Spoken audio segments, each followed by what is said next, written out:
In the shadow of the Great Thunder Mountains, 1867, a single shot shattered the summer stillness, followed by dozens more. By nightfall, the wagon train bound for Oregon's Willamette Valley was nothing but splintered wood and still bodies scattered. Across the blood-soaked earth, the notorious Red River Gang had left no survivors from the massacre at Whispering Pines Crossing, or so they thought. Before we jump back in, tell us where you're tuning in from. And if this story touches you, make sure you're subscribed because tomorrow I've saved something extra special for you.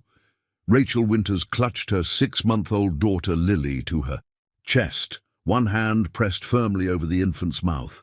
From her hiding place beneath the dense sagebrush 20 yards from the trail, she could see everything. The brutal efficiency of the attack, the pleading faces of friends she'd grown to love during their 3-month journey from Illinois, the methodical way the bandits searched each body and wagon for valuables. She hadn't meant to wander so far from the wagon train. Thomas, her husband of 2 years, had been leading their oxen team while she walked alongside, Lily swaddled against her chest. The journey had been hard on all of them, but especially on the baby, whose colic had kept them awake for countless nights. When Lily began fussing again as they approached the crossing, Rachel had stepped away from the dust of the trail, seeking a quiet spot to nurse and soothe her daughter. "Just over this ridge," she'd promised Thomas. "We'll catch up in 10 minutes. That simple decision, those few steps away from the rutted trail, had saved their lives. The attack came without warning. One moment, the wagons were creaking along, the path toward the river crossing. The next, riders appeared from the concealed gulch to the north, weapons drawn. Rachel had frozen at the first shots, instinctively dropping to the ground behind a scrubby pine, clutching Lily tightly against her. Now, hours later, as dusk painted the landscape in shadows, Rachel remained motionless, her muscles cramped and her throat parched from fear and thirst. Lily, miraculously, had fallen into an exhausted sleep, perhaps sensing the desperate need for silence. Through tear-blurred eyes, Rachel watched as the bandits finished their grim work, loading the last of their stolen goods onto pack horses. "Make one last check," ordered a man with a rust-colored beard, whom the others called Silas. "Jennings wants no witnesses this time." Rachel's breath caught as a younger bandit approached her hiding place, his boots crunching on the sandy soil. Just yards away. He paused, so close she could see the tobacco stains on his unkempt beard. For an agonizing moment, he stared directly at the brush where she lay concealed. Then Lily stirred against her chest. Rachel's heart nearly stopped. The baby's face scrunched, preparing to cry after hours of unnatural silence. With trembling fingers, Rachel pressed a drop of water from her canteen to Lily's lips, a desperate attempt to soothe her. The baby's eyes fluttered open, looking directly into her mother's terrified gaze. "There's nothing here, Silas," the man called out, finally turning away. "Just some broken wagon parts the others tossed aside." "Then let's move. I want to be at Serpent Creek by morning." As the bandits mounted their horses and rode away, Rachel remained frozen, afraid to move or even breathe deeply until long after the pounding of hoofbeats had faded. Only when the first stars appeared did she dare to shift her cramped limbs, carefully adjusting Lily in her arms. The baby whimpered, hungry and uncomfortable after hours of confinement. Rachel nursed her there in the gathering darkness, tears streaming silently down her face as she confronted the unbearable truth. Thomas was gone. Everyone was gone. The 15 families who had joined together in Springfield with dreams of new beginnings in Oregon, all dead in a single, blood-soaked afternoon. When Lily had nursed her fill and drifted back to sleep, Rachel forced herself to think practically. She couldn't stay here. The animals would come soon, drawn by the scent of death. She needed water, supplies, and shelter before deciding what to do next.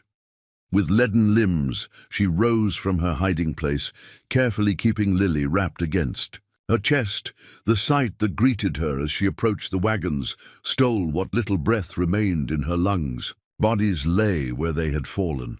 Men she had seen laughing just that morning, women who had shared recipes and mending tips around evening fires, children who had played with sticks and rag dolls in the dust behind the wagons. Near the lead, "Wagon!" she found Thomas, his kind face frozen in an expression of confused surprise, one hand still clutching the leather whip he used to guide their oxen. Rachel knelt beside him, unable to speak, unable to weep anymore. She gently closed his eyes with trembling fingers. "I'll tell her about you," she whispered, glancing down at their sleeping daughter. "Every day I'll make sure she knows who you are." The practical woman who had managed a household and helped navigate 2,000 miles of wilderness took control then. Rachel methodically searched the wagons, gathering what the bandits had deemed unworthy of stealing: a small sack of cornmeal, some dried beans, a dented pot, a worn blanket, a box of matches, a water canteen, and most precious of all, a small revolver that had been hidden beneath the driver's seat of the Petersons' wagon. She had just finished filling the canteen at the nearby creek when a sound from the trail made her drop to the ground, heart pounding. Hoofbeats, but not many. Perhaps one or two riders. Had the bandits returned? Rachel crawled back to the brush, concealing herself and Lily once more. From her hiding place, she watched as a lone figure on horseback approached the massacre site. In the moonlight, she could make out long, dark hair and the distinctive silhouette of a man who rode as if he were part of the horse itself. The rider dismounted gracefully, moving among the wagons with careful, respectful steps. He wasn't one of the bandits. His movements were too measured, too solemn. As he passed near a shaft of moonlight, Rachel saw the man clearly for the first time, tall and lean, with copper skin and features that marked him as Native American. He wore buckskin leggings and a blue cotton shirt, with what appeared to be an Army Scout's badge pinned to his leather vest. The man examined the scene with methodical precision, kneeling beside bodies, studying wagon tracks, and occasionally touching the earth as if reading a story written in the soil. When he approached Thomas's body, Rachel had to bite her lip to keep from crying out. The stranger gently turned Thomas over, checking for identification perhaps, then carefully arranged him in a more dignified position. After nearly an hour of investigation, the man stood in the center of the site, scanning the surroundings as if searching for something specific. His gaze paused on the ridge where Rachel had taken Lily before the attack. With deliberate steps, he began walking in that direction. Rachel's mind raced. Should she run, hide deeper in the brush, reveal herself and beg for mercy? The revolver pressed against her side, offering cold comfort. She had never fired a gun in her life. As the stranger crested the small ridge, Rachel made her decision. Shifting Lily to one arm, she drew the revolver with shaking hands and stood up from the brush. "Stop right there," she commanded, her voice hoarse from hours of silence. The gun wavered in her grip. "I'll shoot if I have to." The man froze, hands slightly raised in a gesture of peace. "I mean no harm," he said in perfect, albeit accented English. "I am Kiyiya Matatope, scout for the U.S. Army at Fort Laramie." "How do I know you're not with them?" "The men who did this?" Rachel demanded, struggling to keep her voice steady as Lily began to stir against her chest. "The Red River Gang," he replied calmly. "I have been tracking them for 3 weeks. They are far from here now, heading north towards Serpent Creek." Rachel's arm ached from holding the gun, but she didn't lower it. "What do you want?" "To help if I can." His dark eyes moved from the revolver to the baby, beginning to fuss in her arms. "You need shelter and safety. This is not a good place to remain." "My husband is here," Rachel said, her voice breaking. "All our friends, our whole future, everything is here." Kiyiya nodded solemnly. "Yes, and soon the wolves and bears will come. The little one deserves a chance to live, as do you, the simple, Truth of his words penetrated Rachel's shock. Slowly, she lowered the gun. "Where would we go?" she asked, hearing the desperation in her own voice. "The nearest settlement is 2 weeks' journey. I can't make it alone with a baby." "Not alone," Kiya said. "My people's summer camp is 3 days' ride from here, in the valley beyond Sleeping. Wolf Ridge. My sister Nayeli is a healer. She can help with the child while you recover your strength." Rachel hesitated. Years of frontier warnings about savage Indians warring with her desperate situation and the calm, respectful demeanor of the man before her. "Why would you help us?" Something flickered across Kiya's face. Pain, perhaps, or memory. "I had a wife once, and a daughter. Smallpox took them 3 winters ago. No mother and child should be abandoned to fate if there is someone who can help." The simple humanity in his words broke through the last of Rachel's resistance.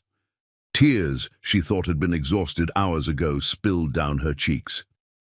"I don't even know where to bury them all," she whispered, gesturing back toward the wagons.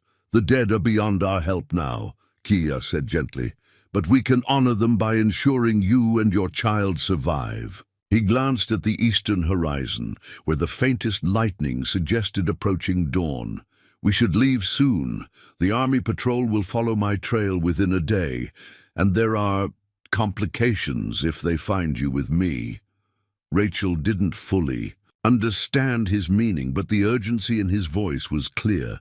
"I need to say goodbye," she said firmly, "and gather what supplies I can." Kiya nodded. "I will help. Then we must go." As the first birds began their morning songs, Rachel knelt, one last time beside Thomas's body. She removed his wedding ring and the small pocket watch his father had given him, threading them onto the leather cord around her neck. From their wagon, miraculously left partially intact by the bandits, she retrieved the family Bible with their names inscribed inside, and the small velvet pouch containing her mother's silver earrings. "The blanket," she said, pointing to a colorful quilt tucked in a corner of the wagon bed. "My grandmother made it for Lily. I need that too." Kiya helped her gather these precious items, along with more practical supplies: jerky, flour, coffee, and a few cooking utensils the bandits had overlooked. As the sun broke over the eastern mountains, they performed a hasty but respectful burial for Thomas, using a tin plate from their cookware to dig a shallow grave beneath a towering pine. "I can't leave the others like this," Rachel said, looking back at the bodies still scattered across the killing ground. "The patrol will bury them properly," Kiya assured her. "We must think of the living now." He gestured to Lily, who was beginning to fuss with hunger again. With a final, anguished look at her husband's grave, Rachel allowed Kiya to help her onto his horse, settling Lily securely in the sling across her chest. He gathered the reins and began leading them away from the devastation, following a game trail that wound into the dense forest covering the foothills. "They will be looking for survivors," Kiya explained as they moved deeper into the woods. "The army, but also, perhaps, the bandits if they realize someone might have escaped. We must be careful." "Silas," Rachel said suddenly. "The leader. I heard them call him Silas, and they mentioned someone named Jennings who wanted no witnesses." Kiya glanced back at her, his expression sharpening with interest. "Silas Redpath. He rides with Jennings, yes. This information may be useful." As they traveled through the morning hours, the full impact of what had happened and what lay ahead began to settle on Rachel's shoulders. Her entire world had been uprooted in a single afternoon of violence. Now she was traveling into unknown wilderness with a man she had just met, from a culture she had been taught to fear, toward a future she could not begin to imagine. Yet when she looked down at Lily's sleeping face, so trusting and vulnerable, Rachel felt a fierce resolve hardening within her. She had not survived by chance only to succumb to fear or grief. Whatever lay ahead, however strange or difficult, she would face it with the same determination that had carried her 2,000 miles from her childhood home. The horse picked its way carefully along the rocky trail, climbing steadily into higher elevations. Around midday, they stopped beside a small stream to rest and allow Rachel to nurse Lily. Kiya moved a respectful distance away, keeping watch from a rocky outcropping that offered a view of the terrain they had traversed. Preparing and narrating this story took us a lot of time, so if you are enjoying it, subscribe to our channel. It means a lot to us. Now, back to the story. "How far will we travel today?" Rachel asked when he returned. "There is a sheltered place. Half a day's journey ahead. A cave my people use during hunting seasons. We will be safe there for the night." Rachel nodded, adjusting Lily's tiny cap against the growing chill of the higher elevation. "Your people, will they accept us?" Kiya's expression grew thoughtful. "My sister will welcome you. The others—" He paused, choosing his words carefully. "Some will remember the kindness shown to our children during the sickness 2 winters ago, when the agency doctor refused to treat our village, but a settler woman came with medicines. Others will see only a white woman whose kind has taken much from us." "And which do you see?" Rachel asked quietly. Kiya studied her for a long moment, his dark eyes unreadable. "I see a mother protecting her child. This is the same in all peoples." As they prepared to continue their journey, a distant sound froze them both, the unmistakable report of a rifle echoing from the direction they had come. "The patrol," Kiya said, his voice tense. "They found the wagons sooner than I expected." He helped Rachel quickly back onto the horse. "We must move faster now." "Will they follow us?" "Not if I can hide our trail," he replied, already leading the horse along the rocky streambed where hoofprints would be harder to track. "But if they been signs that someone survived and left with a Cheyenne scout, there will be questions that could endanger us all." As they pushed deeper into the wilderness, leaving behind the last connections to her previous life, Rachel found herself entering a world more foreign than anything she had imagined when she and Thomas had first planned their journey west. The path ahead seemed impossible to navigate, filled with unseen dangers, unknown customs, and uncertain welcome. Yet as Lily's warm weight pressed against her heart, Rachel silently renewed the promise she had made at Thomas's grave. They would survive. Whatever it took, whatever she had to learn or become, she would ensure that their daughter lived to see the future they had dreamed of giving her. The sun climbed toward its zenith, casting their 2 shadows, the tall figure of Kiya leading, the horse, and Rachel with Lily cradled against her as a single silhouette against the ancient rocks. Behind them, a column of smoke rose from the massacre site, marking the place where one life had ended and another, unimaginably different, one had begun. By nightfall, Rachel's body ached from hours on horseback, a pain intensified by grief and exhaustion. Lily had grown fussy as the day wore on, her small face reddening with discomfort at the jarring journey. When Kiya finally led them into a narrow ravine sheltered by towering pines, Rachel nearly wept with relief. "The cave is just ahead," he said, helping her dismount on legs so stiff she nearly collapsed. The shelter proved to be a shallow overhang rather than a true cave, but its recessed opening was hidden by a natural formation of rocks and scrub brush. Inside, the space was surprisingly dry, with a small ring of stones marking a previous fire pit. "My father showed me this place when I was a boy," Kiya explained as he gathered kindling. "It has sheltered Cheyenne hunters for generations," as he worked to build a small, nearly smokeless fire. Rachel unwrapped Lily, checking her for any signs of distress from the difficult journey. The baby's skin was warm but not feverish, her eyes bright as she gazed up at her mother. "She is strong," Kiya observed, noticing Rachel's concern. "Like her mother," Rachel managed a weak smile, the first since the massacre. "She's all I have left." Once the fire was established, Kiya disappeared outside, returning shortly with a handful of roots and what appeared to be wild onions. From his saddlebag, he produced a small pouch of dried meat. "It's not much," he said, offering her a portion, "but it will restore your strength." They ate in relative silence, the crackling fire and Lily's occasional coos the only sounds competing, with the vast wilderness around them. When the meal was finished, Kiya showed Rachel how to make a comfortable bed using pine boughs covered with the colorful quilt she had saved. "Rest," he instructed. "I will keep watch." Despite her bone-deep exhaustion, sleep eluded Rachel. Each time she closed her eyes, vivid images of the massacre flooded her mind. Thomas falling, the children's terrified screams, the methodical cruelty of the bandits. Beside her, Lily slept peacefully, one tiny hand curled against her cheek. "You should try to sleep," Kiya said softly from his position near the cave entrance. "Tomorrow's journey will be difficult." "I can't stop seeing it," Rachel admitted, her voice barely audible.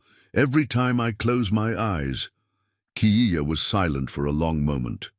"After my wife and daughter died, I walked for many days without sleep. The Cheyenne believe that dreams are sacred, pathways between worlds. But sometimes these pathways become filled with shadows. How did you find peace?" "My sister Nayeli made a medicine that helped clear the pathways." He hesitated before adding, "But in truth, peace came only when I found purpose again." "What purpose?" "Protecting others from suffering the same fate." His profile was silhouetted against the dying fire. "That is why I scout for the army. Though many of my people disapprove, I can sometimes prevent bloodshed on both sides." Rachel considered this as she absently stroked Lily's soft hair. "The men who attacked us, the Red River Gang, will they be punished? If I can help the army find them, yes." Kiya's voice hardened. "But they are clever and have friends in unexpected places. Some say even certain officials protect them in exchange for a share of their plunder." This revelation sent a chill through Rachel that had nothing to do with the night air. "Is that why you said there would be complications if the patrol found me with you?" Kiya turned to face her fully, his expression grave in the firelight. "The massacre raises difficult questions. Why was this particular wagon train attacked? Why were all witnesses eliminated? If certain powerful men are involved, a survivor could be inconvenient. You think I'm still in danger, even from the authorities? I think caution is wise until we know more." He added a small branch to the failing fire. "But there is another reason I suggested bringing you to my people rather than to the nearest settlement.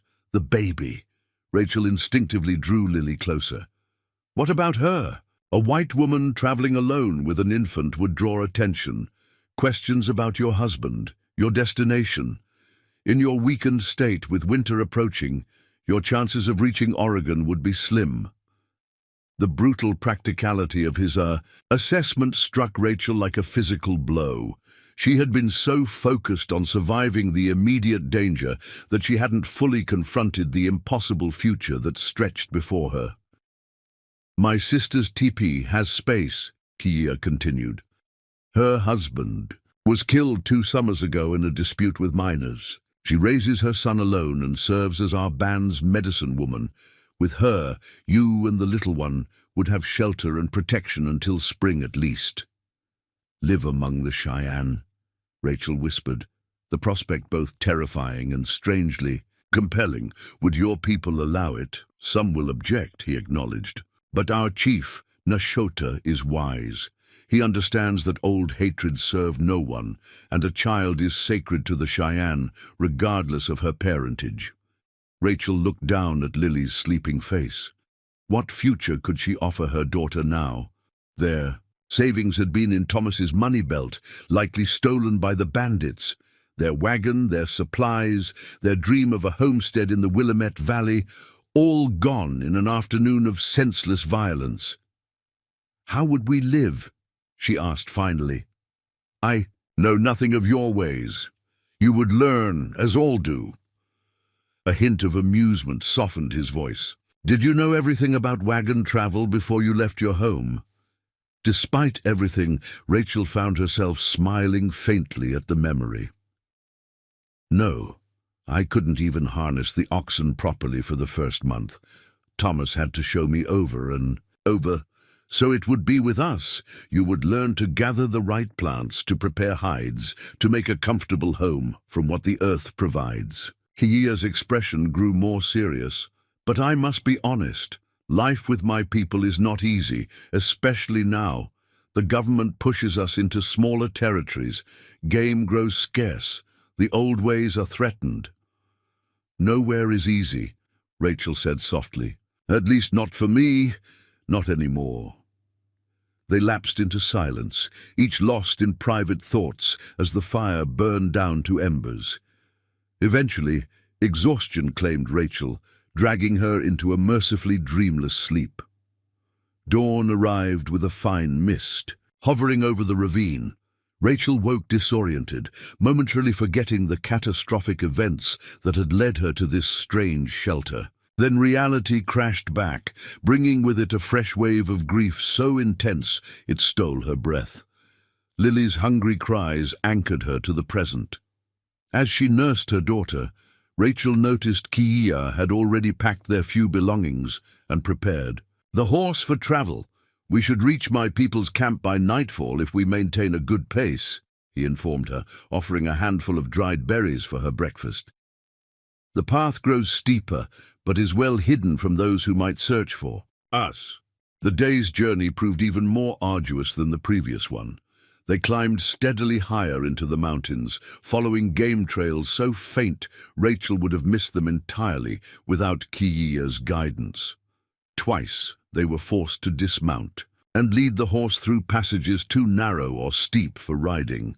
By midday, they had reached a high ridge that offered a sweeping view of the territory they had traversed.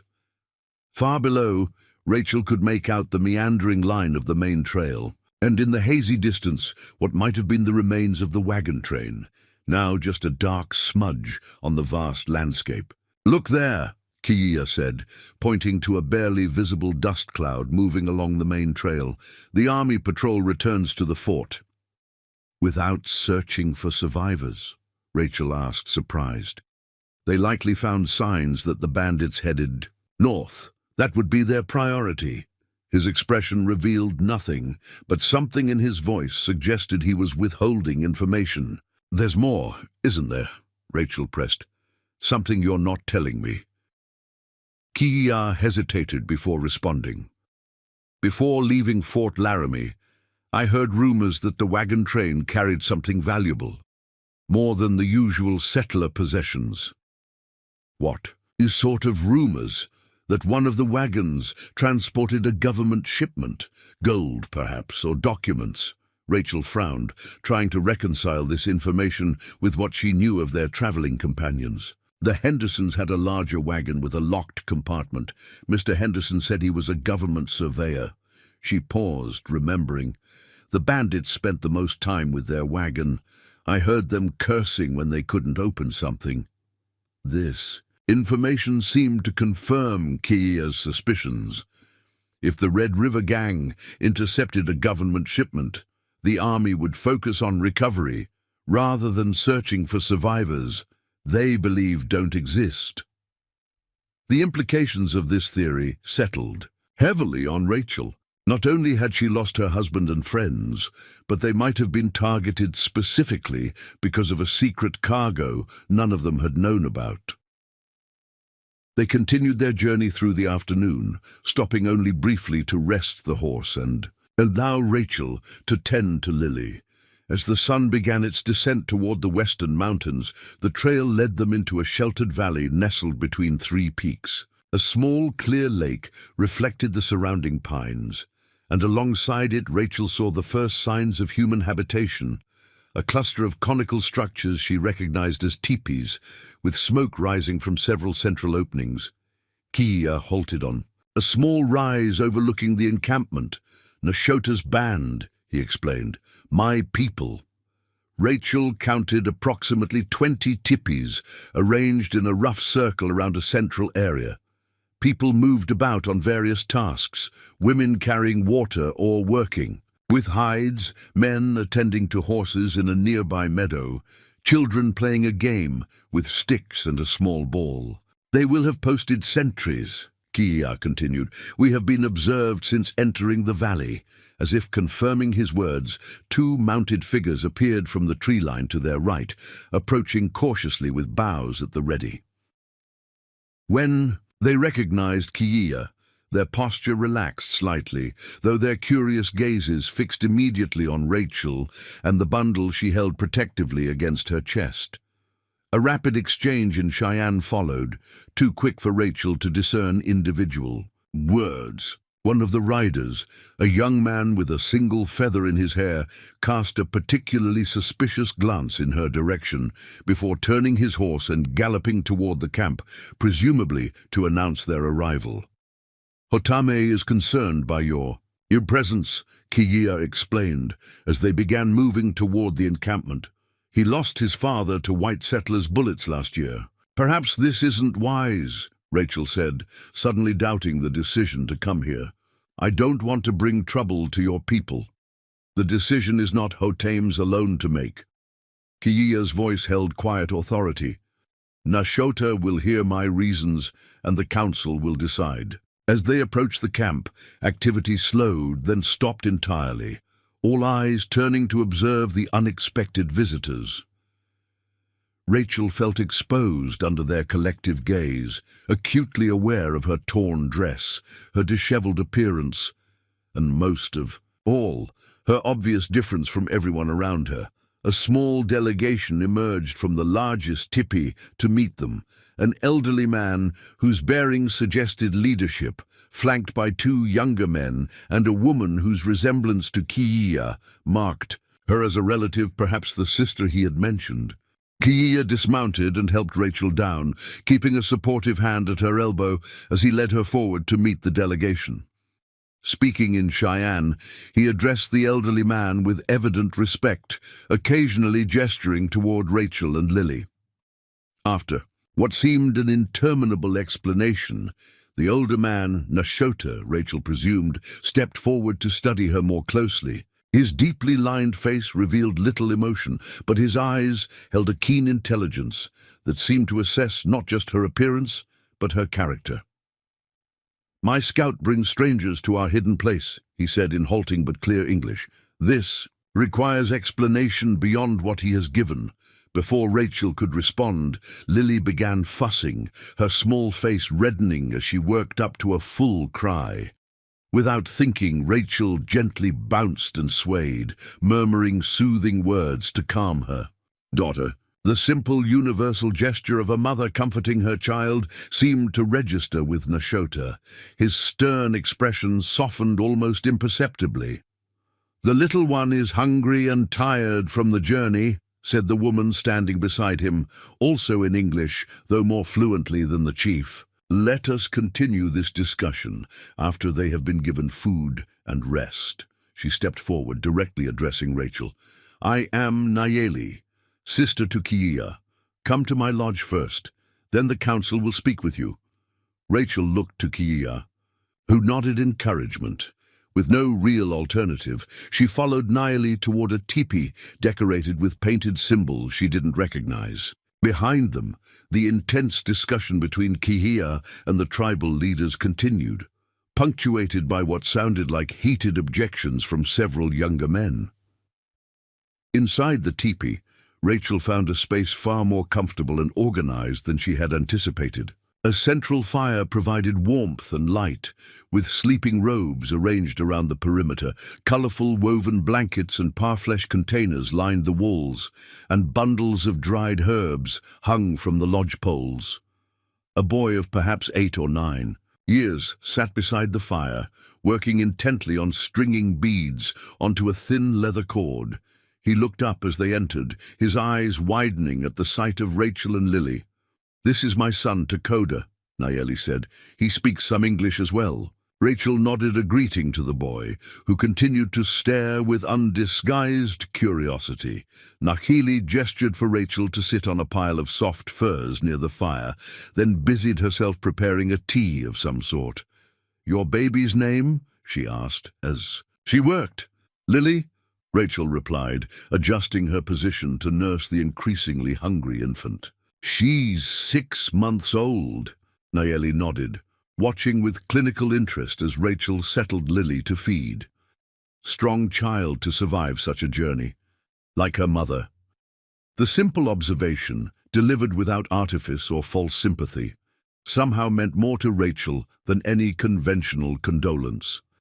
"I didn't know if we would survive," she admitted. "Your brother saved us." Nasheli handed her a small wooden cup filled with a fragrant tea. "Kiya sees things others miss. It is why the soldiers value him, though many here question his choice. To work with them." She settled opposite Rachel, her movements graceful and economical. "Now drink. This will help restore your milk and your strength." Rachel sipped cautiously, finding the tea bitter but not unpleasant. "Will your people allow us to stay?" Nayeli's expression grew thoughtful. "It is unusual. Not all will welcome it." She glanced toward the teepee entrance, where the murmur of many voices suggested a larger gathering had formed outside. But Nashota is wise. He knows that old ways must sometimes bend to meet new challenges. And if he decides against us, then we will find another path. Nayeli stated this simply, as if already including Rachel in the collective we of her family group. "But first, you must be made presentable for the council. Your appearance now speaks of great suffering, which is true but not helpful for what comes next." With efficient movements, Nayeli began gathering various items: a bone comb, a pot of what appeared to be rendered animal fat mixed with herbs, a dress made of soft tanned hide decorated with simple beadwork. "My sister friend who crossed to the spirit world was near your size," she explained, offering the dress. "Her belongings wait for her journey, but she would approve of this use." The simple kindness, practical yet deeply thoughtful, brought tears to Rachel's eyes for the first time since the initial shock of the massacre. "Thank you," she whispered. Nayeli nodded acknowledgement, her expression suggesting she understood both the gratitude and the grief behind it. "When you have finished nursing the little one, Takoda will watch her while you bathe at my private place by the stream. Then we will prepare you to meet the council." As if sensing the importance of making a good impression, Lily finished nursing and fell into a contented sleep. Rachel carefully laid her on a soft fur, where Takoda immediately assumed a protective position nearby, his beadwork forgotten as he studied the strange, pale infant with fascination. Following Nayeli's directions, Rachel made her way to a small, sheltered bend in the stream that ran along the camp's perimeter. The cold water was shocking but revitalizing, washing away days of travel dust, dried tears, and the last visible traces of the massacre. As she donned the offered dress, Rachel caught a glimpse of her reflection in a still pool, a woman she barely recognized, thinner and with eyes that had seen too much, yet somehow still standing. When she returned to Nayeli's teepee, she found Lily awake but content, watching in fascination as Takoda dangled a small carved wooden bird above her. The boy looked up as Rachel entered, a hint of a smile crossing his solemn face. "She likes my father's carving," he said in careful English. "Laughs with her eyes." "Yes, she does," Rachel agreed, seeing the happy sparkle in her daughter's gaze. It was the first moment of pure joy either of them had experienced since the attack, and its unexpected arrival in this foreign place with a boy whose life had been touched by similar tragedy struck Rachel as both heartbreaking and hope-giving. Nayeli entered carrying a small bowl of reddish paste. "The council gathers," she announced. "But first, this for your face and hands. The journey has burned your skin." She applied the cooling mixture to Rachel's sunburned cheeks and hands with gentle efficiency. Now you are ready to speak for yourself and your child. Outside, the camp had reorganized itself around a large central fire. The entire community had gathered, sitting in concentric circles with the council members, 7 men and 2 women of varying ages, positioned closest to the fire. Kiya stood nearby, his posture attentive but relaxed. As Rachel emerged from the teepee with Lily in her arms and Nayeli at her side, a hush fell over the gathering. All eyes tracked her movement toward the central fire, some curious, others wary, a few openly hostile. She focused on keeping her steps steady and her chin high, drawing on reserves of courage she hadn't known she possessed. Nashota gestured for her to sit in the place that had been left open across the fire from the council.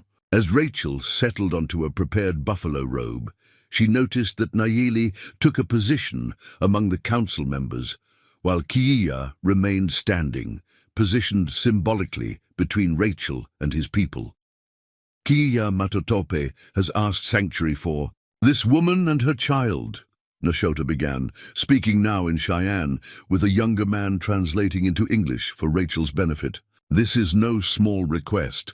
The council has questions that must be answered before a decision can be made. Rachel nodded her understanding, unconsciously drawing Lily closer to her chest. First, continued Nashota, tell us your name and your story. Speak truthfully, for we will know if lies cross your lips.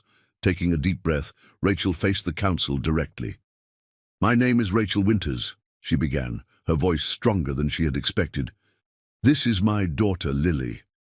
Yesterday, we watched everyone we loved die at the hands of murderers. Now we stand before you with nothing but our lives and the hope for your compassion. A subtle shift rippled through the assembly, a collective leaning forward to hear what would come next. As the last light of day faded from the sky and the stars began to appear above the mountain valley, Rachel prepared to tell her story to the people who would either become her sanctuary or her final disappointment in a world that had already taken everything else from her. Autumn leaves carpeted the pathways between teepees as Rachel completed her morning water gathering, a wooden yoke across her shoulders supporting 2 leather buckets. 6 weeks had passed since the council's decision to grant her and Lily temporary sanctuary with the Cheyenne. 6 weeks of learning, adapting, and grieving in equal measure. Nashota's ruling had not been made lightly. After hearing both Rachel's account of the massacre and Kiya's assessment of the ongoing danger, the council had deliberated through the night. Many voices had been raised in opposition, particularly from Hotam and his supporters, who viewed any white presence as a threat to their already precarious existence. Others had expressed practical concerns about limited winter provisions and the risk of drawing unwanted attention from authorities. In the end, what had swayed the council was not compassion alone, but strategy. Kiya had argued persuasively that Rachel's testimony about the Red River Gang could eventually help bring justice not only for the wagon train victims, but also for Cheyenne losses at the hands of the same outlaws. Nashota, with the wisdom of his 68 winters, had recognized an opportunity where others saw only risk. Until the spring grass grows tall, was his pronunciation. The woman and child may shelter with Nayeli's family. In return, she will share what skills she possesses and learn our ways with respect. When the winter breaks, we will decide what comes next. Now, as Rachel approached Nayeli's teepee with the morning water, she reflected on how completely her life had transformed. The dress she wore, crafted of supple deer hide and decorated with simple quill work, bore no resemblance to the calico traveling outfit she'd worn from Illinois. Her hands, once soft from indoor work, had toughened from daily tasks of gathering, scraping hides and weaving. Even her speech had begun to adopt the cadence and occasional phrases of her hosts. "Ha-ah-hey," greeted Takoda, emerging from the teepee with Lily balanced expertly on his hip. At 8 months old, the baby had become the boy's devoted shadow, her eyes lighting up whenever he appeared. "You've already got her up?" Rachel smiled, setting down the water buckets. She was singing to the sunrise, Dakota explained solemnly, using the term the Cheyenne applied to a baby's morning babbling. I told her about the wise elk who visits dreams. Rachel took Lily, who immediately reached for her mother's necklace, Thomas's wedding ring and pocket watch still hanging from the leather cord alongside a small pouch of sacred herbs Nayeli had given her to ward off winter illness. Thank you for watching her, Rachel said. Your mother left already? Dakota nodded. A baby comes to White Otter's daughter. She will be gone until tomorrow's sun. He hesitated before adding, Grandmother Mapia asks for you when you finish. Morning tasks. She waits at her place. Rachel felt a flutter of nervousness. Mapi, Nashota's aged mother and the tribe's most respected elder woman, rarely sought anyone out. When she did, her words carried the weight of prophecy or judgment. Did she say why? Dakota shook his head. Only that you should bring the one who sings to sunrise. After completing her morning chores and feeding Lily, Rachel made her way to Mapia's lodge at the eastern edge of the camp. Unlike the other tipis, the elder's dwelling stood slightly apart, its weathered covering decorated with faded symbols whose meanings remained mysterious to Rachel despite her growing understanding of Cheyenne ways. Enter, called a thin voice, when Rachel announced herself with the customary scratch at the teepee covering. Inside, the air hung heavy with sweet-smelling smoke from a small fire. Mapia sat cross-legged on a pile of furs, her twisted hands working methodically on what appeared to be a small moccasin. Though her eyes were clouded with cataracts, she turned unerringly toward Rachel and Lily as they entered. Sit, daughter not of my blood, the elder instructed, using the term she had coined for Rachel. Let me see how the little one grows. Rachel settled before Mapia, positioning Lily so the elder could examine her with hands that saw more clearly than eyes. The old woman's fingers traced Lily's face, arms, and legs with gentle precision. Strong bones, she pronounced, and a spirit that reaches outward rather than hiding inside. Good. She returned to her sewing, her needlework flawless, despite her limited vision. You have been among us for 6 turnings of the moon's face. What have you learned? The question carried layers of meaning that Rachel had come to recognize in Cheyenne discourse. She considered her answer carefully. I have learned that wealth is measured differently here, by generosity rather than accumulation, that time moves in circles rather than straight lines, that survival depends on seeing not just with eyes, but with heart and memory.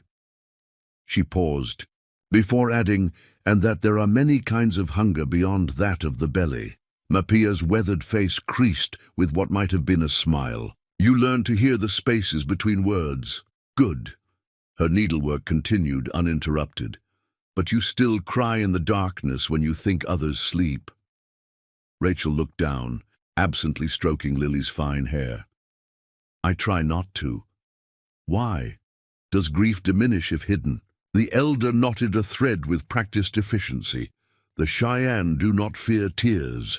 We fear only that sorrow will become a permanent dwelling place, a tipi from which one never emerges. Sometimes I worry that I'll forget, Rachel admitted, voicing a fear she had shared with no one, not even Nayeli. Thomas's voice, the way he laughed, how his hands looked when he was concentrating on a task. Already some details grow faint. Mapia set aside her sewing and held out gnarled hands. After a moment's hesitation, Rachel placed Lily in the elder's lap. The baby immediately reached for one of Mapia's long silver braids, captivated by its unfamiliar texture. When I was younger than you are now, Mapia began, allowing Lily to explore her braid. Raiders from another tribe took my first husband and our son. For one full cycle of seasons, I lived in the darkness of grief. I spoke to no one. I took no nourishment, except what was forced upon me. I became a shadow walking among the living. She lifted Lily higher, examining the baby's face with clouded eyes that somehow saw clearly.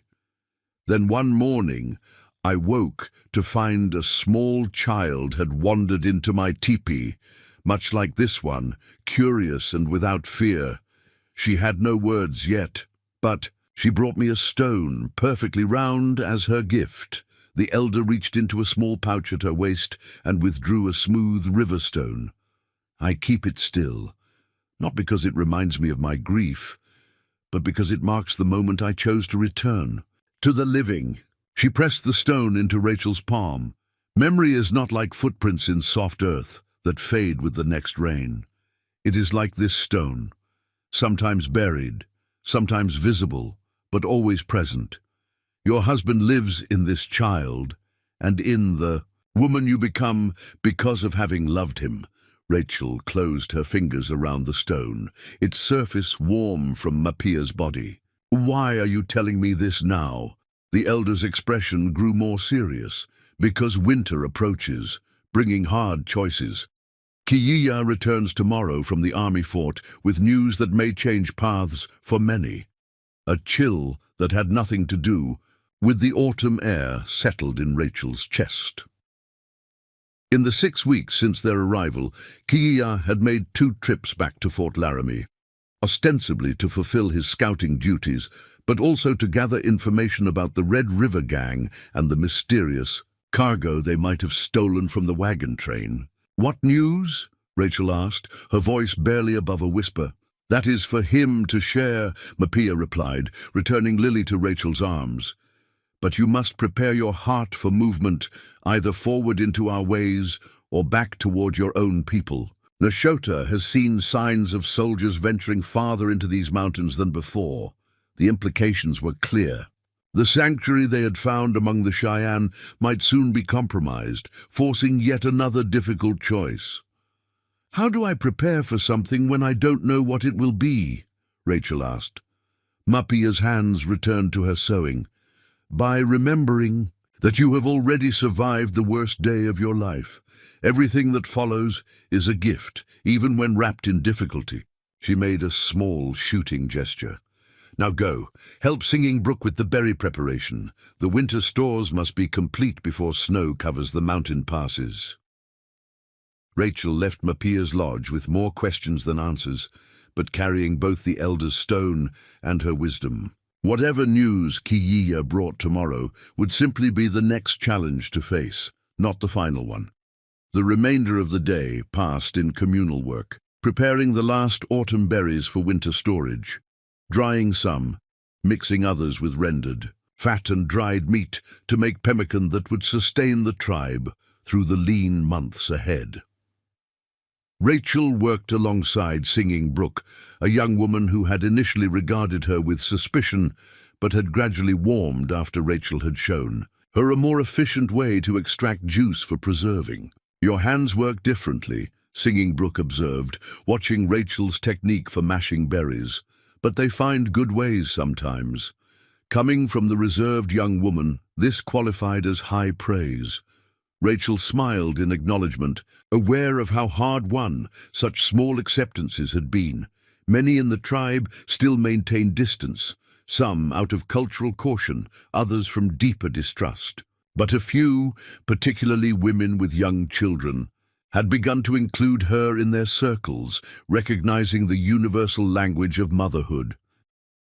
As they worked, Rachel found herself more attuned to the camp's rhythms and sounds than she would have been weeks earlier. She noticed when the hunting party returned earlier than expected, their movements suggesting urgency rather than triumph. She caught the subtle shift in conversations around her, a tension that spread like ripples in still water. When Takoda appeared at the drying racks, his expression uncharacteristically solemn, Rachel knew something had happened. "My uncle returns," he announced without preamble, "with others. The lookouts have spotted them on the western approach." "Others?" Rachel asked, handing Lily to Singing Brook so she could wipe berry juice from her hands. "Soldiers?" Takoda shook his head. "Not soldiers, Anishinaabe traders, the lookout says, and..." He hesitated. "A white man." The news spread quickly through the camp.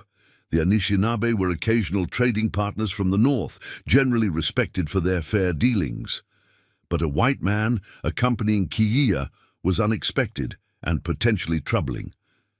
By the time Rachel returned to Nayeli's teepee to clean up and change into a less stained dress, speculation had reached fever pitch. Some feared the white man was a government agent coming to force their relocation.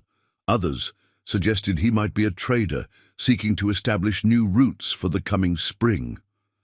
"It makes no sense for my brother to bring danger directly to our camp," Nayeli said pragmatically, helping Rachel comb her hair. In the weeks of living together, the women had developed a relationship that transcended their cultural differences. Not quite friendship yet, but a deepening mutual respect. Trust that Kiia has good reasons.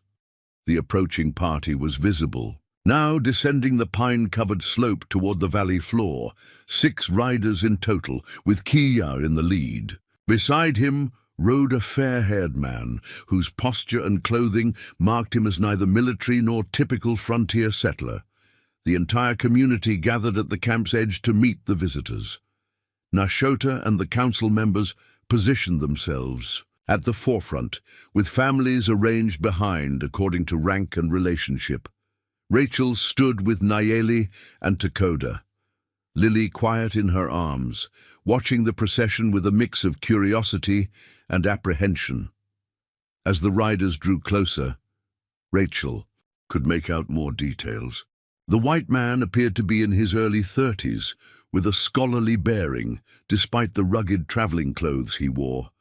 The Anishinaabe traders, 4 men with distinctive painted symbols on their leather vests, carried well-packed travois behind their horses, suggesting they had indeed come for trade. Kiia dismounted first, greeting Nashota with formal respect before turning to introduce his companions.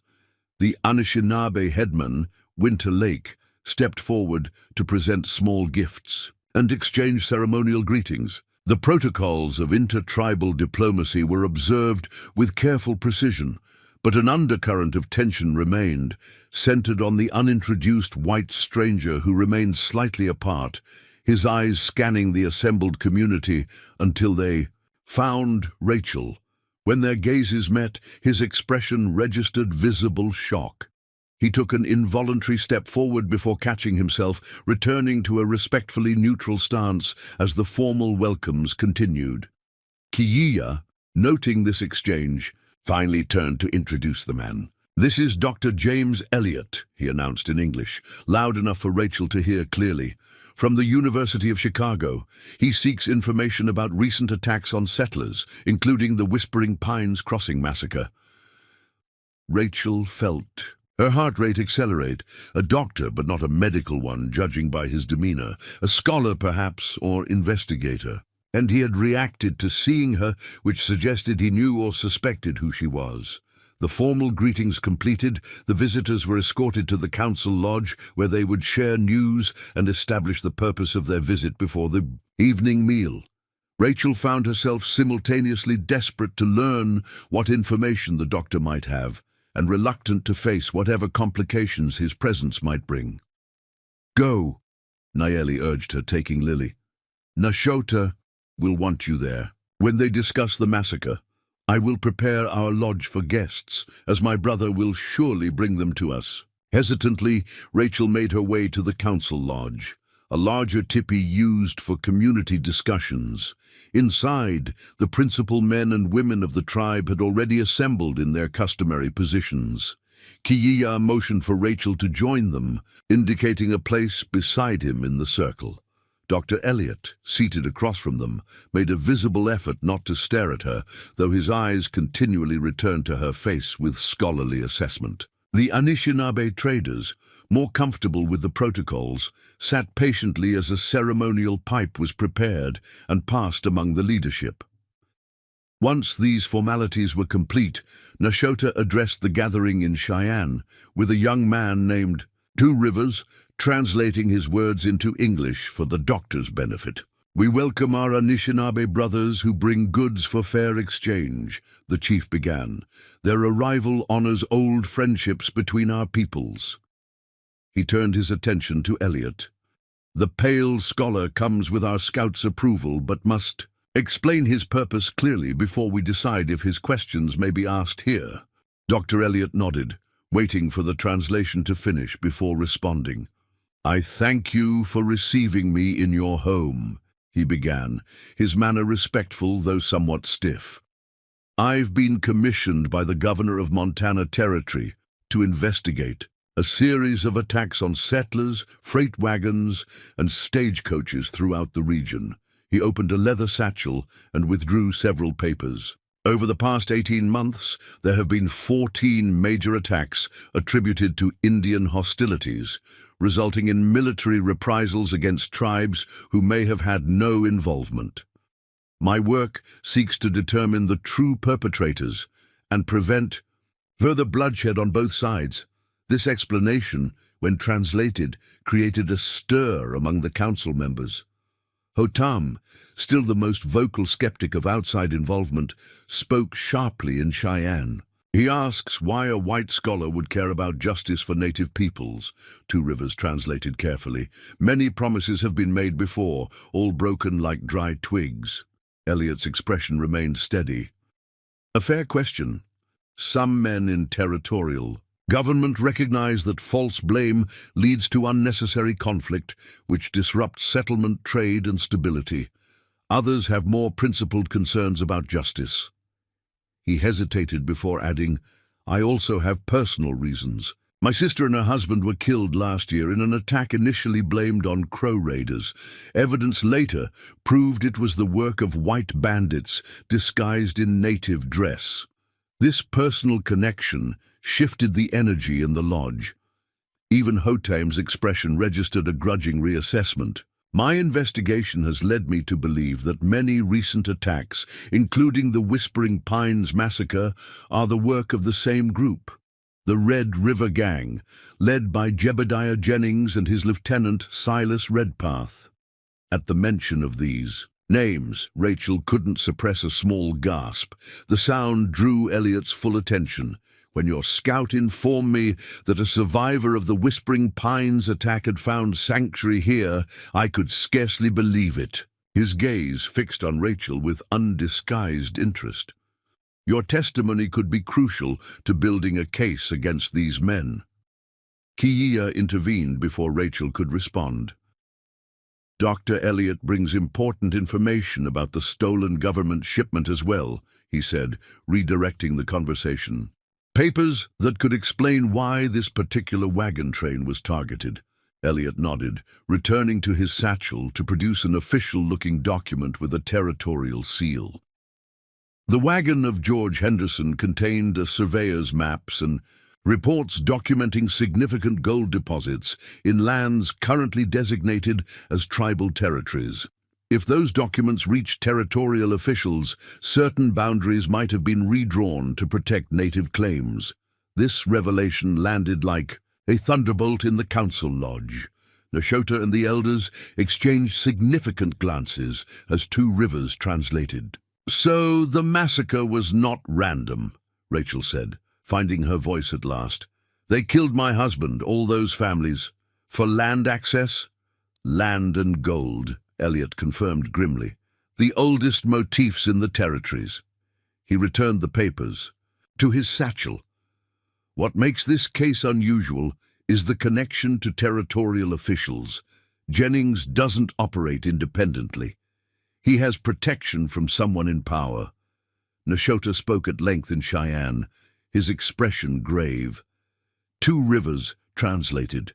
"Carefully, the chief asks how this affects the woman and child who shelter with us. Are they in greater danger because of these papers, or does this news open a path back to her people?" Elliot considered the question with evident care. "Mrs. Winters is the only living witness who can identify members of the gang and testify to their disguise as native attackers. That makes her both valuable and vulnerable." He looked directly at Rachel. "I can arrange protective custody and transport to Bozeman, where the territorial prosecutor would take her statement. From there, she could be escorted to relatives, if she has any."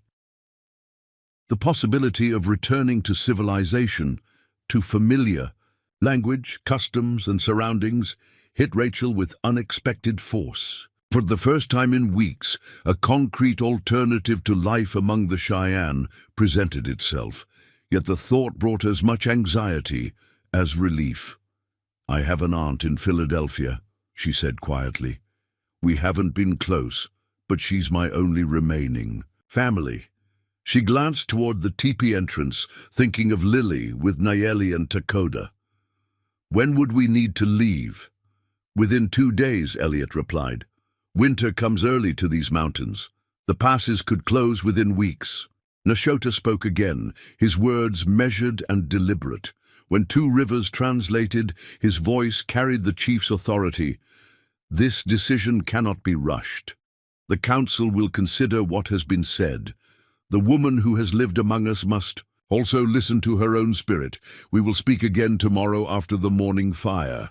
With that pronouncement, the council session concluded. As the participants filed out of the lodge, Rachel found herself walking beside Dr. Elliot, whose scholarly demeanor had given way to barely contained curiosity.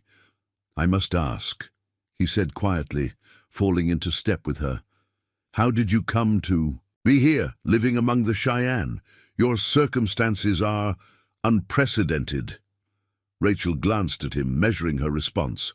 This man represented a bridge back to her former world, yet she felt suddenly protective of her experiences with the Cheyenne.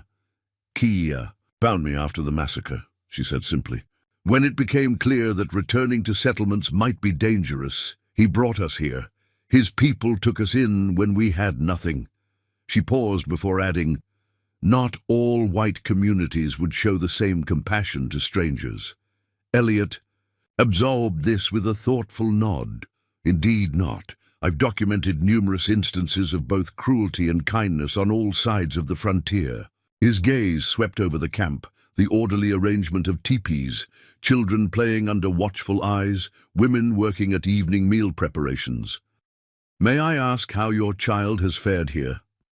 The question triggered a surge of protective instinct. "Her name is Lily," Rachel replied, a note of defiance entering her voice. "And she has thrived. These people have treated her as one of their own." Their conversation was interrupted by Takoda, who approached with Lily happily balanced on his shoulders, her small hands tangled in his hair. The boy stopped short when he saw Dr. Elliot, his expression instantly guards-d. "Nayeli says to come," he informed Rachel in English, carefully transferring Lily to her mother's arms. "Food is ready. The visitors will eat with us," as Lily babbled. Excitedly upon seeing Rachel, Dr. Elliot watched with undisguised fascination. "Remarkable," he murmured. "She appears completely at ease in these surroundings. This is the only home she remembers," Rachel said, the simple truth of this statement striking her anew. Lily had spent more of her short life in a Cheyenne camp than in the white world her parents had intended for her. As they walked toward Nayeli's teepee, Rachel felt the weight of the coming decision pressing upon her. Dr. Elliot offered a path back to civilization, to her own culture and people. Yet the thought of leaving, of extracting Lily from the only stable environment she had known since the massacre, of abandoning the fragile connections formed with Nayeli, Takoda, and even old Mapia, created a deep ache that took her by surprise. By firelight that evening, as the visitors shared a meal in Nayeli's teepee, Rachel found herself caught between worlds in a way she had not fully acknowledged before. The familiar cadence of Elliot's educated English reminded her of the life she had once taken for granted, while Nayeli and Kiya's presence represented the unlikely sanctuary that had saved her and Lily from despair. Tomorrow would bring the necessary choice between these worlds. Tonight, cradling Lily as she drifted to sleep amid the gentle murmur of conversation in 2 languages, Rachel could only wonder which path would lead to healing for them both, and whether any choice could truly bridge the divide between the woman she had been and the one she was becoming. Dawn painted the eastern sky in watercolor shades of pink and gold as Rachel stood at the edge of the Cheyenne camp, watching the mountains emerge from darkness. She had barely slept, her mind circling endlessly around the choice that lay before her: remain with the people who had sheltered her through grief and trauma, or return to the world she had been born into. Lily slept peacefully back in Nayeli's teepee, watched over by Takoda, who had appointed himself the baby's guardian since their arrival. The thought of separating them tightened Rachel's throat with unexpected emotion. "The mountains speak more clearly than men, don't they?" Rachel turned to find Kiya approaching, a steaming wooden cup in his hand. He offered it to her, the bitter morning tea the Cheyenne favored to ward off winter's chill. "I couldn't sleep," she admitted, accepting the drink. Few did. Kiya stood beside her, his gaze following hers to the mountain peaks. "Dr. Elliott's news has stirred many thoughts. What will happen to your people if his investigation proves the Red River Gang has been falsely blaming natives for the attacks?" Kiya's expression remained carefully neutral, though Rachel had learned to read the subtle tension around his eyes. "It may prevent some retribution raids by the army, perhaps ease restrictions on our hunting territories." He glanced at her. "But one investigation will not change the tide that flows against my people. And if I go with him, testify, your words might help bring justice for your husband and the others who died at Whispering Pines." He paused, choosing his next words with care. "But speaking this truth also exposes you to those who would prefer it remain buried." Before Rachel could respond, the camp stirred to life behind them. From the central area, voices rose, not in alarm, but with the distinct tension of unexpected news. Kiya immediately turned toward the sound, Rachel following close behind. A small crowd had gathered around a young warrior named Little Fox, who had been assigned the dawn scouting position in the hills, overlooking the valley approach. He spoke, rapidly in Cheyenne, his gestures conveying urgency without panic. "What is it?" Rachel asked when she reached Nayeli, who stood on the gathering's periphery. "Riders approaching from the east," Nayeli translated, her expression grave. "Soldiers," Little Fox believes, 6, perhaps more. A ripple of concern passed through the assembly. The camp's location, while not secret, was far from established trails and military patrol routes. Soldiers appearing this deep in the mountains, particularly as winter approached, suggested deliberate intent rather than chance encounter. Nashota emerged from his lodge, his weathered face impassive despite the early disruption. With calm authority, he directed several warriors to take defensive positions on the ridge overlooking the camp's eastern approach. Women began quietly gathering children, moving them toward the teepees farthest from the expected visitors. Dr. Elliott appeared hastily dressed, his scholarly demeanor sharpened by evident concern. "Military?" he asked Kiya, who confirmed with a terse nod. "Most unusual," Elliott murmured, more to himself than anyone else. "The nearest outpost is 2 days' hard ride, and these mountains fall outside their usual patrol territory, 20. Minutes later, the distant figures of mounted men appeared on the trail leading into the valley.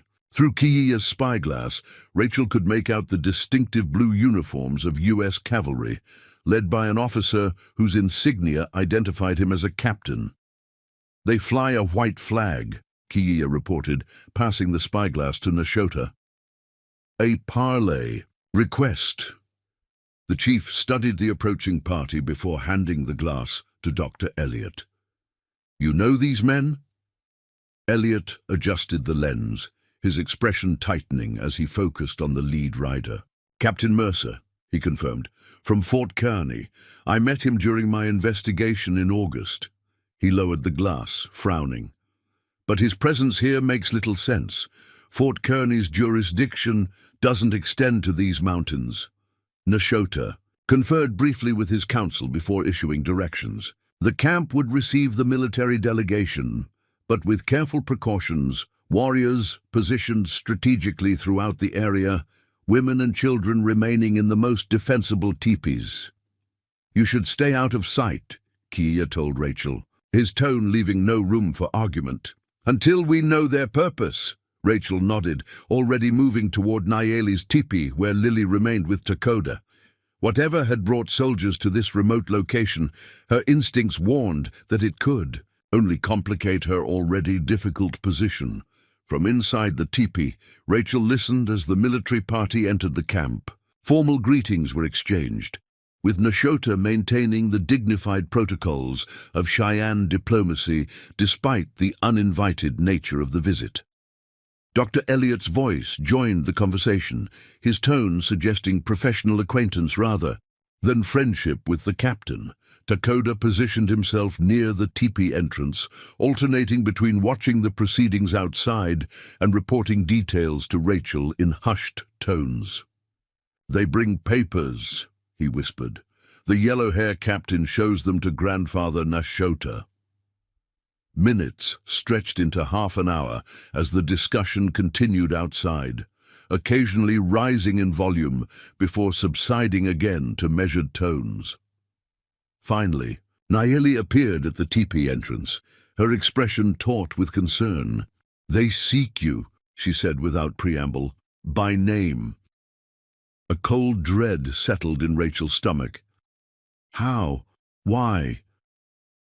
"The yellow-hair captain claims new evidence about the wagon train attack." Nayeli glanced toward Lily, who played contentedly with a small, deerskin doll. "Kiya says you must come, but leave the little one here with Takoda." Heart-pounding, Rachel followed Nayeli to the central clearing where the delegation had been received. Captain Mercer stood flanked by 4 soldiers, his posture rigid with military precision. Dr. Elliot and Kiya positioned themselves slightly apart, while Nashota and the council members formed a protective semicircle that Rachel would have to pass through to reach the visitors. As she appeared, Captain Mercer's gaze locked onto her with immediate recognition, though they had never met. "Mrs. Rachel Winters?" he asked, his tone making it more statement than question. Rachel nodded, acutely aware of her appearance in Cheyenne dress, her hair styled in the practical braids Nayeli had taught her to wear. "I am Captain James Mercer, United States Cavalry." He reached into his saddlebag and withdrew an official-looking document. "I have orders to escort you to Fort Kearney for questioning regarding the Whispering Pines Crossing massacre." "Questioning?" Dr. Elliot interjected, stepping forward. "On what grounds?" "Mrs. Winters is a victim, not a suspect." Mercer's expression remained impassive. "New evidence has come to light that contradicts earlier reports of the incident. My orders are to secure her testimony immediately." "What new evidence?" Rachel asked, finding her voice at last. The captain hesitated, his gaze flicking briefly to the Cheyenne observers before returning to Rachel. "That information is restricted to the investigation, but I am authorized to inform you that a witness has come forward with a different account of the attack." A witness? Rachel's mind raced.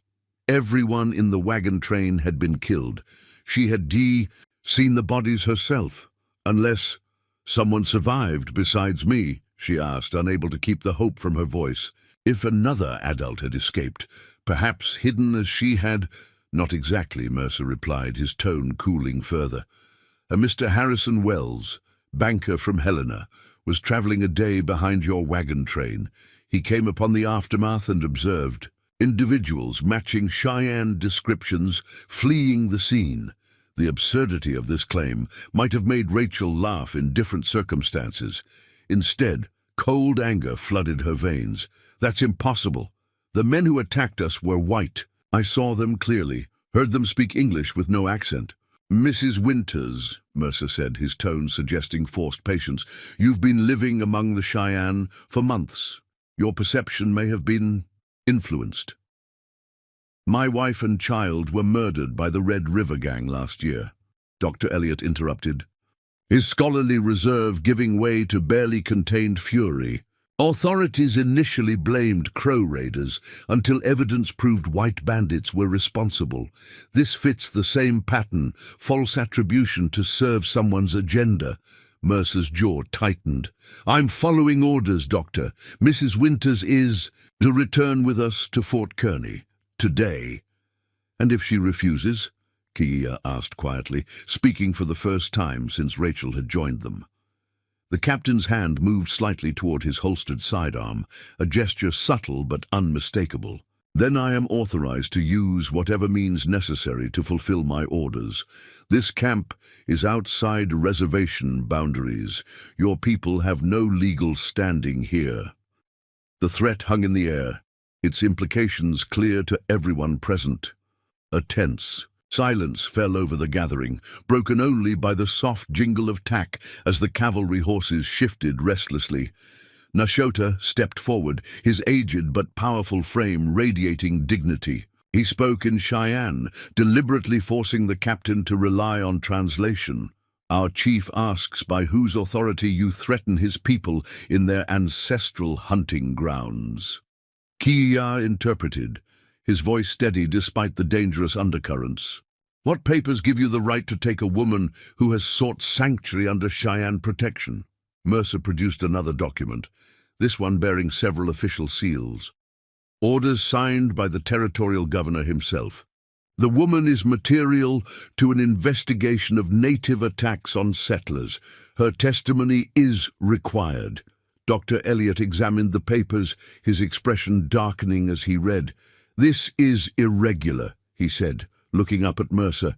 The territorial prosecutor assigned me to investigate these incidents. I've received no notification of a parallel military inquiry. The investigation has been reassigned to military jurisdiction, Mercer replied curtly. Your services are no longer required, Doctor. A heavy silence fell as the implications became clear. Someone powerful enough to redirect an official investigation wanted Rachel's alternative account suppressed and was willing to use military authority to achieve it. This is Harrison Wells, Rachel said, stepping closer despite Kiya's warning glance. Is he connected to the Wells Mining Consortium by any chance? The question visibly startled the captain. I'm not at liberty to discuss Mr. Wells's business affairs, but his reaction confirmed Rachel's suspicion. The missing surveyor's maps documenting gold deposits in tribal territories, they would be immensely valuable to a mining operation seeking expansion. Captain, she said, choosing her words carefully, I believe Mr. Wells and his associates may be connected to the actual perpetrators of the massacre. The surveyor's wagon contained documents that would have prevented mining expansion into certain areas. Mercer's expression hardened further. These conspiracy theories won't help your situation, Mrs. Winters. My orders stand. He turned to his men. Prepare to depart within the hour. Mrs. Winters will be accompanying us. The soldiers moved to comply, their hands resting meaningfully on their weapons. The message was unmistakable. Resistance would be met with force. Nashota spoke again, his words carrying the weight of generational authority. When Kia translated, his voice carried the chief's steel. The Cheyenne do not surrender those under their protection. Blood has been shed too often because your people's papers speak lies. We will not allow this woman to be taken against her will. Warriors materialized from positions around the camp, their numbers far exceeding the small military delegation. Though many carried only traditional weapons, some held rifles, outdated but lethal nonetheless.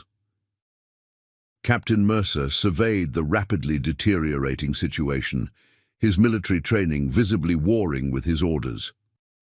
This resistance will be reported, he warned.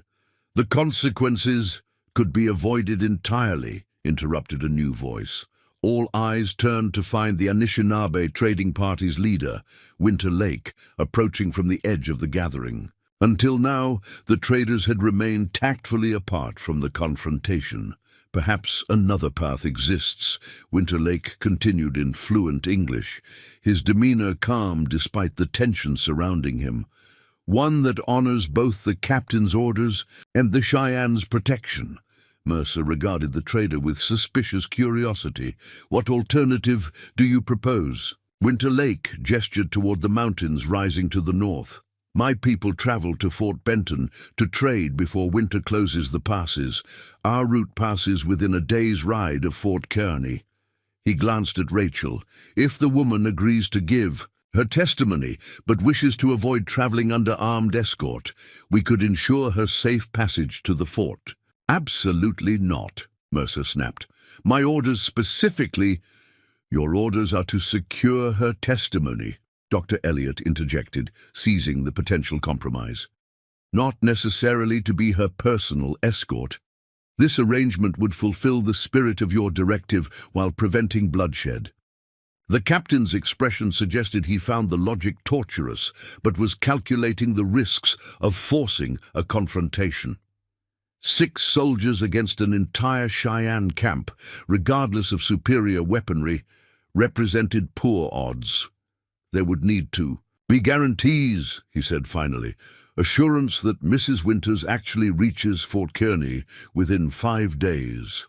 "I will accompany her," Dr. Elliot offered immediately. "As an official investigator for the territory, my presence should satisfy the legal requirements, and I will ensure they reach both Fort Kearney and, if necessary, Fort Benton safely," Winter Lake added. "The Anishinaabe have trading agreements with both outposts that would be jeopardized by any failure to fulfill this promise." Rachel listened to these negotiations about her fate with growing unease. The compromise might prevent immediate violence, but it still led to the same destination: separation from the Cheyenne community and potential danger from whoever wanted her silenced. "What about my daughter?" she asked, the question cutting through the men's tactical discussion. A momentary confusion crossed Captain Mercer's face. "There was no mention of a child in my orders." "My 6-month-old daughter survived with me," Rachel clarified, deliberately adjusting Lily's age to match what would be expected if the baby had been the age stated in the wagon train records. "She's too young for such difficult winter travel." This complication visibly frustrated the captain. "The orders pertain only to you, Mrs. Winters. However, abandoning a child would be—" He struggled for the appropriate term: problematic. Kiea spoke quietly to Nashota and the council members in Cheyenne. A brief but intense discussion followed before he turned back to the gathering. "If Rachel must go to give testimony, the child can remain here under Nayeli's care," he translated Nashota's decision. "When the pass is clear in spring, arrangements can be made for reunion." The suggestion struck Rachel like a physical blow. Leave Lily behind. The mere thought was unthinkable. Yet the alternative, subjecting her baby to dangerous winter travel toward what might be a sham investigation or worse, seemed equally impossible.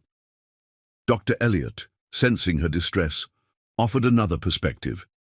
"The Anishinaabe route through the northern passes is actually safer for an infant than the more direct route to Fort Kearney," he said quietly.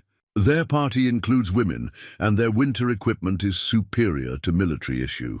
Captain Mercer, clearly impatient with these complications, made a dismissive gesture. "The child's arrangements are not my concern.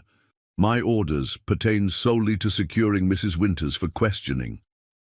He fixed Rachel with a hard stare. "You have 1 hour to make your decision and preparations. Either you leave with the trading party accompanied by Dr. Elliot, or you come with us. Those are the only options I'm authorized to offer."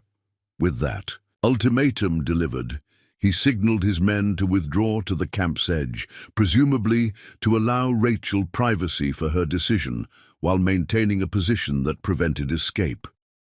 As the soldiers moved away, Rachel found herself at the center of a circle of concerned faces: Kiea and Nayeli, Dr. Elliot, Nashota and Winter Lake. Each represented different priorities, different worlds, and she stood at the crossroads between them all.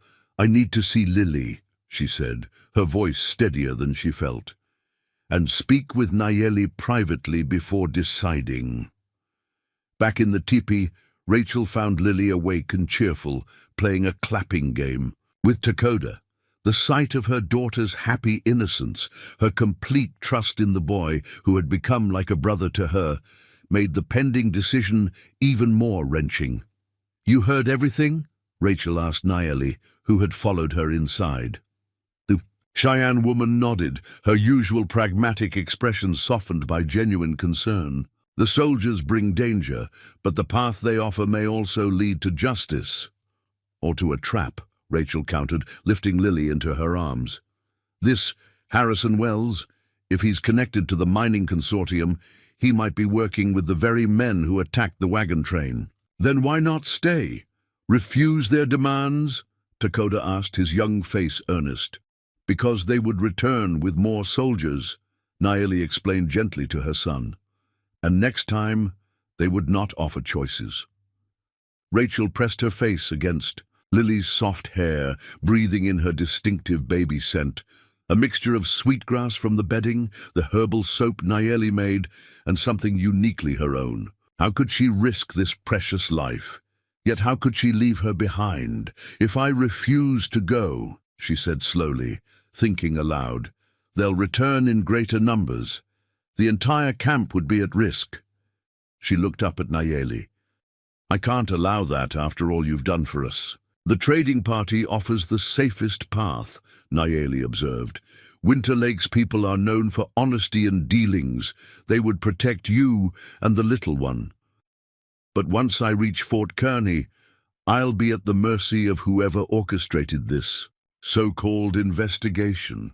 Rachel's mind raced through the limited options. Unless, Nayeli prompted, "unless I never reach Fort Kearney at all." Rachel lowered her voice, though Dakota still listened intently. "What if the trading party took a different route? Through Canada, perhaps, or west to the territories where Wells and his consortium have less influence?" Nayeli considered this possibility, her practical nature weighing its feasibility. "Such decisions would lie with Winter Lake, and the scholar Elliot, who has his own purpose in this matter."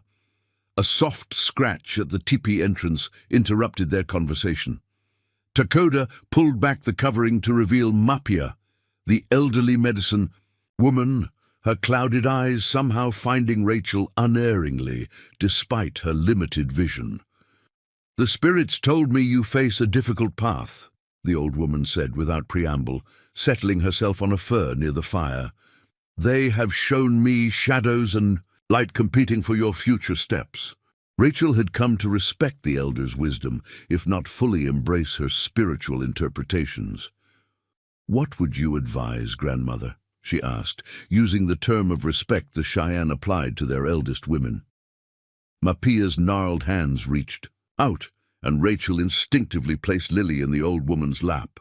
As before, the baby showed no fear of Mapia's ancient features, instead reaching curiously for the medicine bag that hung around her neck. "The little one sees clearly," Mapia observed with a hint of amusement. "She knows which paths lead to safety." The elder's expression grew more serious. "You cannot stay here now that the soldiers have found our camp. Their return is certain, their numbers greater. Then I should go with the trading party? The northern path offers possibilities that the eastern one does not." Mapia stroked Lily's cheek with a gentle finger. "But regardless of which trail your feet follow, your greatest danger comes from within." "Within?" Rachel repeated, confused. "Fear clouds judgment like mist hiding mountain passes. Trust what you have learned in your time among us. To read the land, to listen to silence, to find strength in what seems like weakness." The elder returned Lily to Rachel's arms. "And remember that sometimes the longest path leads most directly to home." With these cryptic words, Mapia rose and departed as quietly as she had come, leaving Rachel to ponder their meaning. Outside, the hour Captain Mercer had granted was nearly expired. "I need to speak with Dr. Elliot and Winter Lake," Rachel decided, rising with Lily settled securely on her hip. "Whatever choice I make, I won't leave Lily behind. Do we survive? Together or not at all?" Nayeli nodded approval, helping gather the few possessions Rachel had accumulated during her stay. The medicine pouch Mapia had given her, the small parfleche containing dried foods and herbs for Lily, the colourful quilt from her grandmother that had somehow survived from her previous life. "These will serve you on any path," Nayeli said, securing the items in a travel bundle. "As will the knowledge you carry here." She placed a hand briefly over Rachel's heart. "My brother was right to bring you to us. Whatever comes next." The simple statement from a woman typically sparing with both words and emotions threatened to unravel Rachel's composure. She had found more than mere shelter among the Cheyenne. She had found a kind of family when she most needed one. Outside, the camp hummed with tense activity as warriors maintained their defensive positions and women prepared for potential evacuation if the situation deteriorated. Captain Mercer and his men remained at the perimeter, watching with military alertness. Dr. Elliot and Winter Lake conferred near the council lodge, their conversation appearing intense but not adversarial. As Rachel approached with Lily and Nayeli, both men turned toward her expectantly. "I've made my decision," she announced, straightening her shoulders despite the weight of uncertainty pressing down on her. "I'll go with the trading party to give my testimony, but on one condition." Winter Lake's expression remained impassive, while Dr. Elliot's revealed cautious interest. "My daughter comes with me," Rachel continued firmly, "and we travel by whatever route Winter Lake deems safest for winter passage, not necessarily the most direct path to Fort Kearney." The trader and the scholar exchanged a significant glance before Winter Lake spoke. "The northern passes offer more shelter this time of year," he said carefully. "Though the journey is longer, it might indeed prove safer for a small child." "Captain Mercer won't easily accept such an arrangement," Elliot warned. "His orders specify a timeline." "Then we must convince him it's the only practical solution," Rachel replied, a new resolve hardening within her. "Or create circumstances that leave him no alternative." As the three adults considered strategies for navigating the dangerous crossroads ahead, Lily reached out from Rachel's arms toward the mountains rising to the north, her small hand opening and closing, as if grasping for something visible only to her innocent eyes. In that simple gesture, Rachel found unexpected clarity. Whatever dangers lay ahead, whether from the Red River Gang, Harrison Wells and his mining consortium, or the harsh wilderness itself, she would face them on her own terms, not as a pawn in someone else's game. She had survived the worst day of her life by trusting her instincts and protecting her child. Now those same instincts whispered that true safety lay neither in military escort nor in remaining with the Cheyenne, but in charting an unexpected course that her enemies would not anticipate. With Lily secure in her arms and the weight of both past and future pressing upon her, Rachel turned to face Captain Mercer as he approached to receive her decision. A decision that would set in motion events none of them could fully foresee. "I'll accompany the trading party and provide my testimony," Rachel announced to Captain Mercer, her voice steadier than her racing heart. "With my daughter." The captain's eyes narrowed slightly. "And you'll reach Fort Kearney within the specified 5 days?" Rachel glanced at Winter Lake, who stood impassively beside her. "The Anishinaabe route requires 7 days to ensure safe passage, especially with a young child," she said. "The northern passes are treacherous this time of year." Mercer's jaw tightened. "My orders specify 5 days, Mrs. Winters." "Then perhaps you should escort a mother and infant through blizzard conditions yourself, Captain," Dr. Elliot interjected, his scholarly demeanor giving way to evident frustration.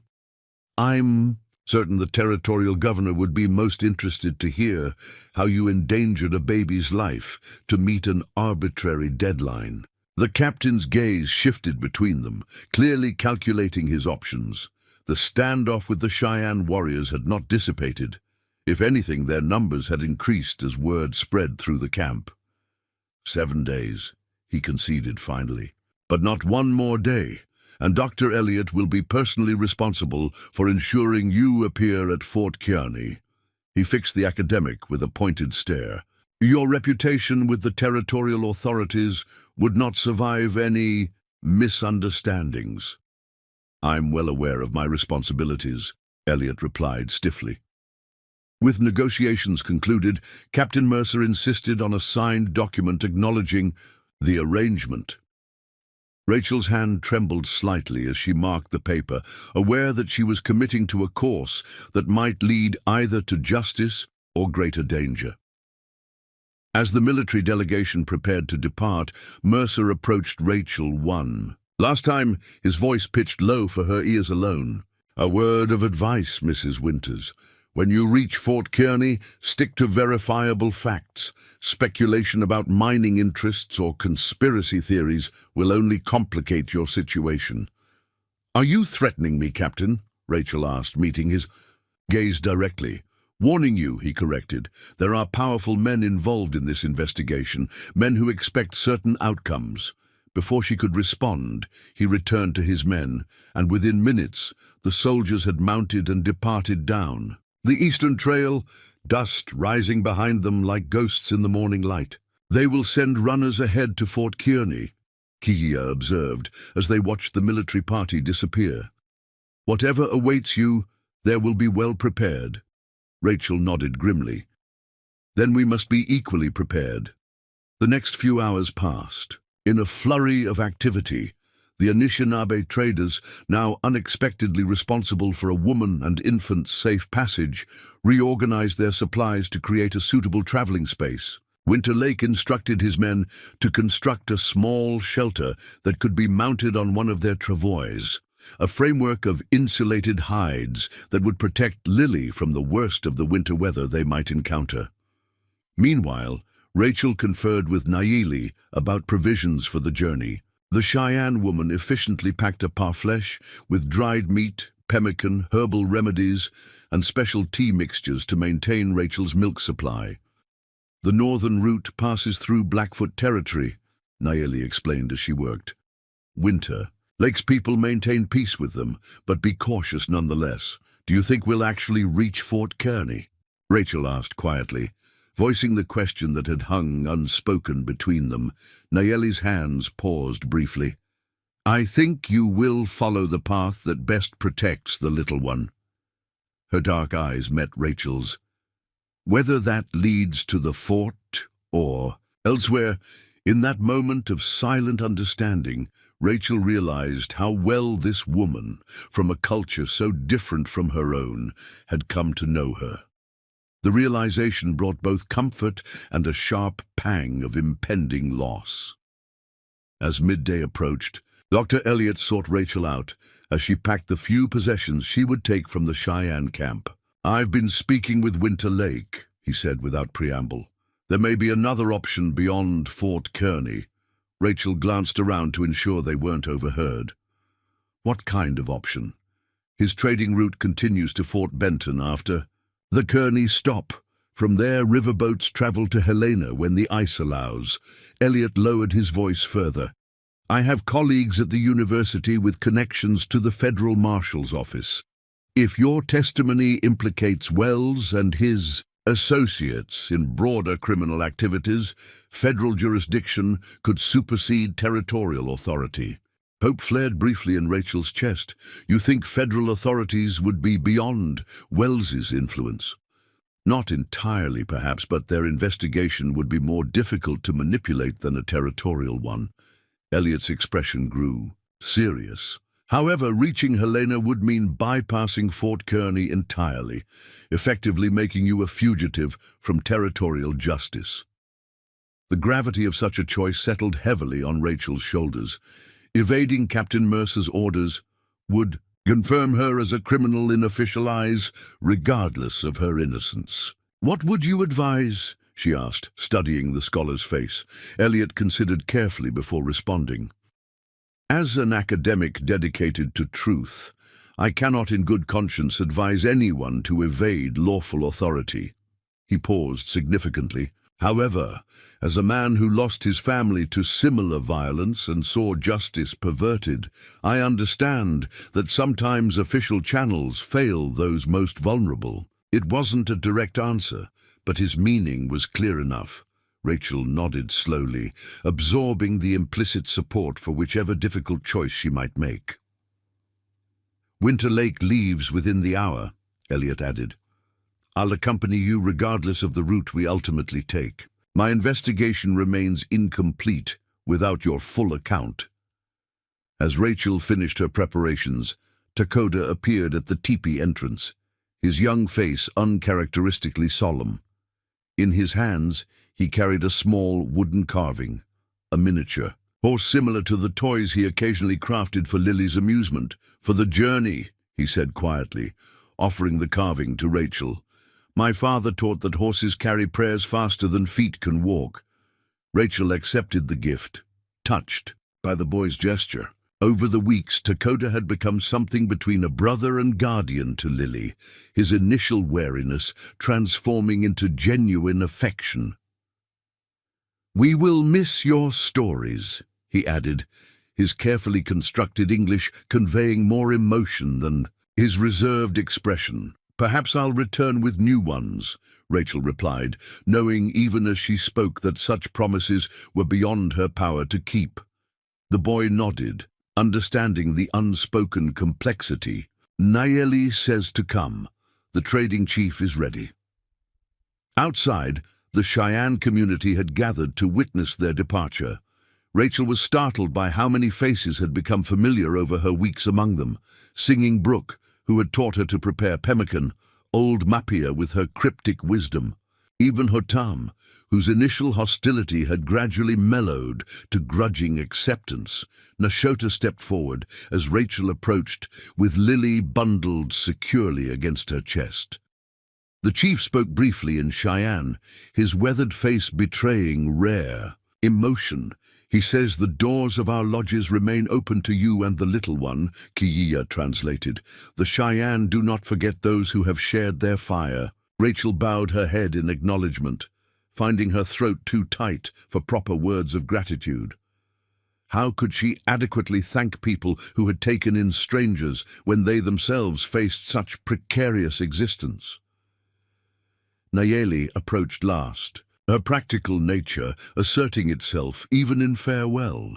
She adjusted the carrying sling that held Lily, ensuring maximum comfort and security for both mother and child. "Remember what I showed you about winter plants," she instructed, her tone matter-of-fact, though her eyes revealed deeper concern. "The white bark pine nuts will sustain milk when other food grows scarce." "I'll remember everything," Rachel promised. Knowing it was true, the knowledge shared by these people had transformed her from a helpless widow into someone capable of survival against increasing odds. As the Anishinaabe trading party assembled at the camp's edge, Winter Lake performed a brief ceremony, an offering of tobacco to the four directions, accompanied by words that needed no translation. A prayer for safe passage, for protection against both natural and human threats. With final farewells exchanged, the small procession began its journey north, Dr. Elliot and Rachel positioned in the middle of the trading party for maximum protection. 4 Anishinaabe warriors rode ahead as scouts, while Winter Lake himself led the main group consisting of 6 heavily laden travois drawn by sturdy mountain ponies. Rachel did not look back as they departed.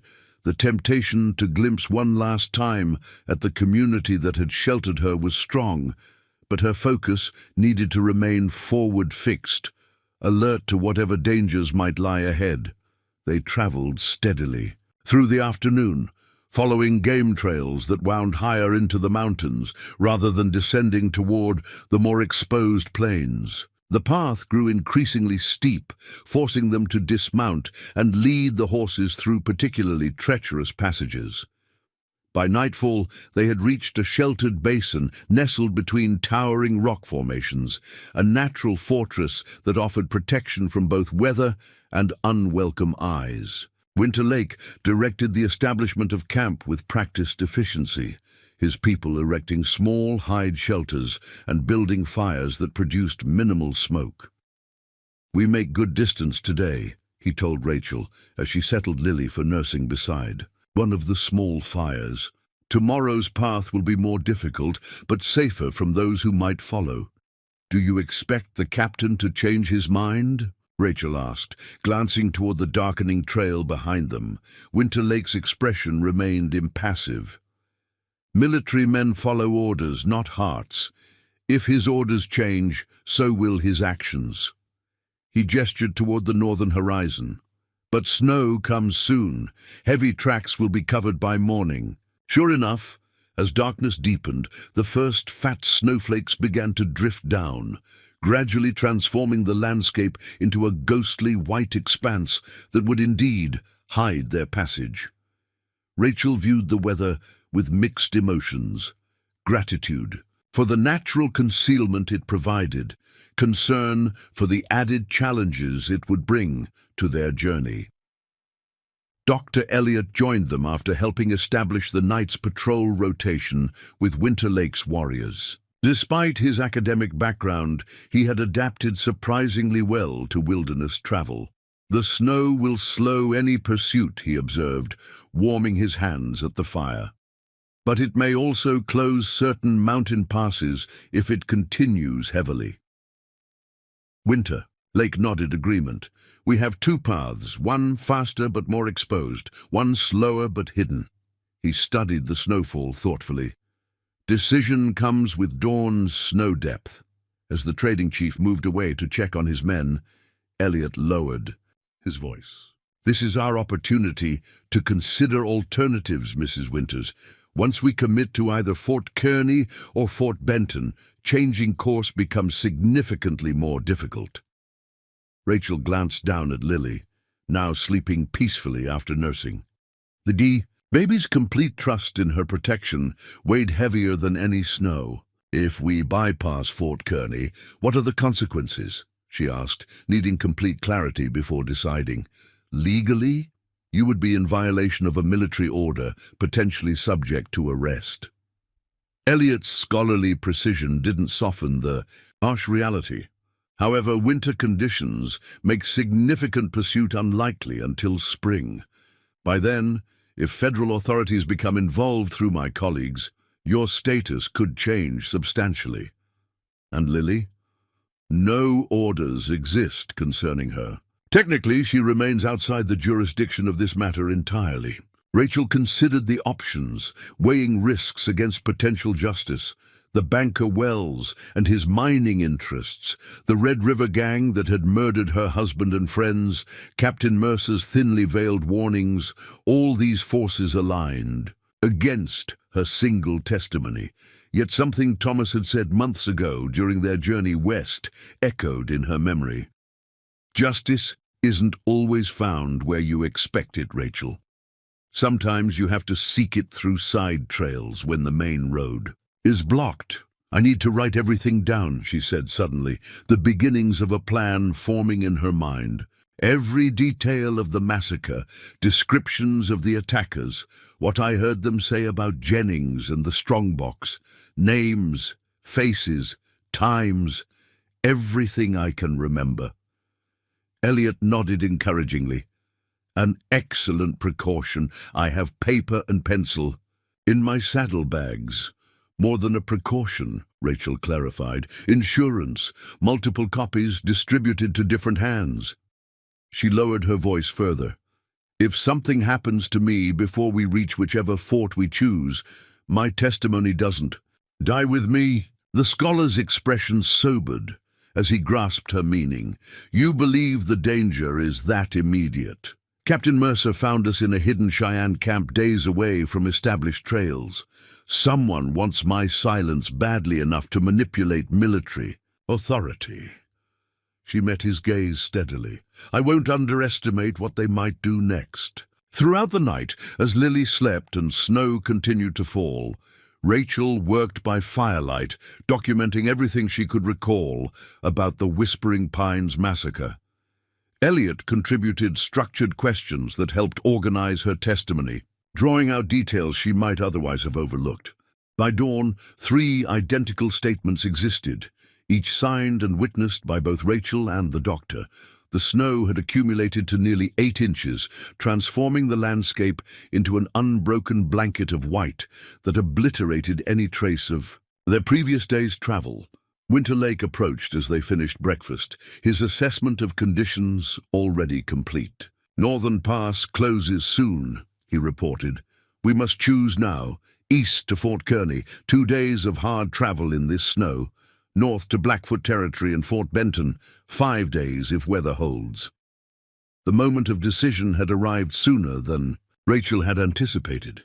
She met Elliot's gaze briefly before responding. "North," she said firmly, "to Fort Benton." The trading chief accepted this choice without visible reaction, immediately turning to issue instructions to his men in the Anishinaabe language. Within 20 minutes, the camp had been dismantled, fires extinguished, and their small caravan reorganized for the northern route. "We should distribute these," Rachel told Elliot quietly, indicating the written testimonies. "One with Winter Lake, one with us, and one—" She hesitated, considering options. "Hidden along our route. Somewhere retrievable if necessary." Elliot nodded approval. "A hollow tree, perhaps, or a distinctive rock formation we can document for later reference." As they prepared to depart, Rachel transferred one of the testimonies to Winter Lake, briefly explaining its importance. The trading chief tucked it into a waterproof pouch without comment, his only acknowledgement a single nod that conveyed his understanding of the document's significance. The day's journey proved arduous beyond expectation. The heavy snow transformed even moderate inclines into challenging obstacles for the laden travois. Twice, they were forced to unload supplies and carry them manually up particularly steep sections before returning for the emptied transport frames. Despite these difficulties, Rachel found unexpected strength flowing through her limbs. For the first time since the massacre, she had seized control of her own path rather than merely reacting to circumstances thrust upon her. The decision to bypass Fort Kearny carried significant risk, but it represented her choice, a declaration that she would not be manipulated by those who had already taken so much from her. By mid-afternoon, they reached a high pass marking the boundary between territories. From this vantage point, Rachel could see the diverging trails, one descending eastward toward Fort Kearny, now hidden behind distant ridges, the other continuing northward into less familiar landscapes. "Once we cross, we commit fully," Elliot observed as they paused to rest the horses. "The eastern route will soon become impassable behind us." Rachel studied the snow-covered expanse ahead, aware of the symbolism inherent in this geographical crossroads. Behind lay the Cheyenne camp that had sheltered her, the military authority that sought to control her, and the memory of the life she had lost. Ahead stretched unknown territories, potential allies in Fort Benton, and a path that might, or might not, lead to justice. Lily stirred against her chest, awakening from the sleep that the travois's gentle rocking had induced. The baby's eyes opened, taking in the breathtaking vista of white-mantled mountains with the innocent wonder only children possess. "This is the moment to leave a marker," Elliot suggested, indicating a distinctive formation of 3 boulders jutting from the snow near the pass's highest point. "A natural landmark visible even after heavy snowfall," Rachel agreed, and they carefully waterproofed the 3rd copy of her testimony before securing it in a small cavity beneath the central boulder. Elliot made precise notes of the location, including compass bearings from various approach directions. "Insurance," he murmured, echoing Rachel's earlier term, "though I pray it proves unnecessary." As they prepared to continue their journey, Winter Lake approached. "4 riders follow," he reported calmly. "Still distant, but moving fast despite the snow." Rachel's heart sank. "Captain Mercer?" "Military horses," the trading chief confirmed. "They take the eastern path, expecting to intercept us before Fort Kearny." They don't know we've chosen the northern route, Elliot realized, relief evident in his voice. Not yet, Winterlake cautioned, but when they reach the fort and find no sign of us, they will understand. The implication was clear: their deviation would eventually be discovered, potentially triggering wider pursuit once spring arrived. Yet for now, the immediate threat had veered away, following the path they had deliberately avoided.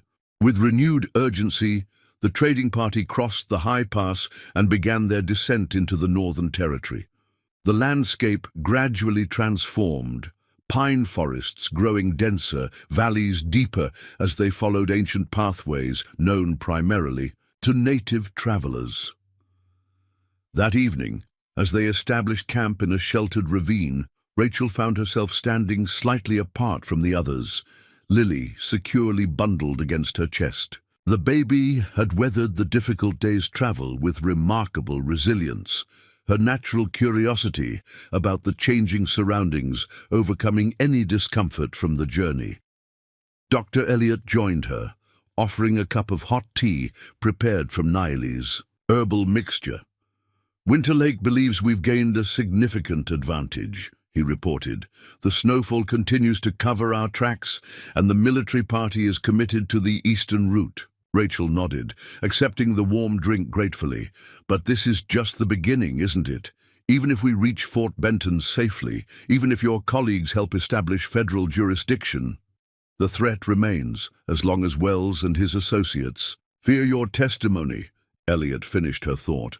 "Yes, this journey is merely the first step toward justice." "I used to dream of a peaceful homestead in Oregon," Rachel said softly, watching twilight settle over the snow-covered landscape. "A place where Thomas and I would raise Lily and perhaps other children. Land of our own, a community of neighbors." She shook her head slightly. "Now I can barely imagine next week, let alone years ahead." "Yet you continue forward," Elliot observed. "Many would have surrendered to grief or accepted the army's authority without question." "I have no choice," Rachel replied simply, glancing down at Lily's peaceful face. "She deserves a future unburdened by lies about her father's death. And the others who died that day deserve someone to speak the truth about how and why they were killed." As darkness fell completely, transforming the ravine into a world of shadow and starlight, Rachel found a curious sense of peace settling over her despite the uncertainties ahead. She had chosen action over passivity, truth over convenient silence, the difficult path over the seemingly easier one. Tomorrow would bring new challenges: the crossing into Blackfoot territory, the continued journey toward Fort Benton, the eventual confrontation with authorities and perhaps those responsible for the massacre. Yet for the first time since that terrible day at Whispering Pines Crossing, she faced the future not merely as a survivor, but as a woman determined to shape her own destiny. With Lily sleeping soundly against her heart and her path now firmly chosen, Rachel Winters stepped back toward the firelight, where Winterlake and his people prepared for the next day's journey.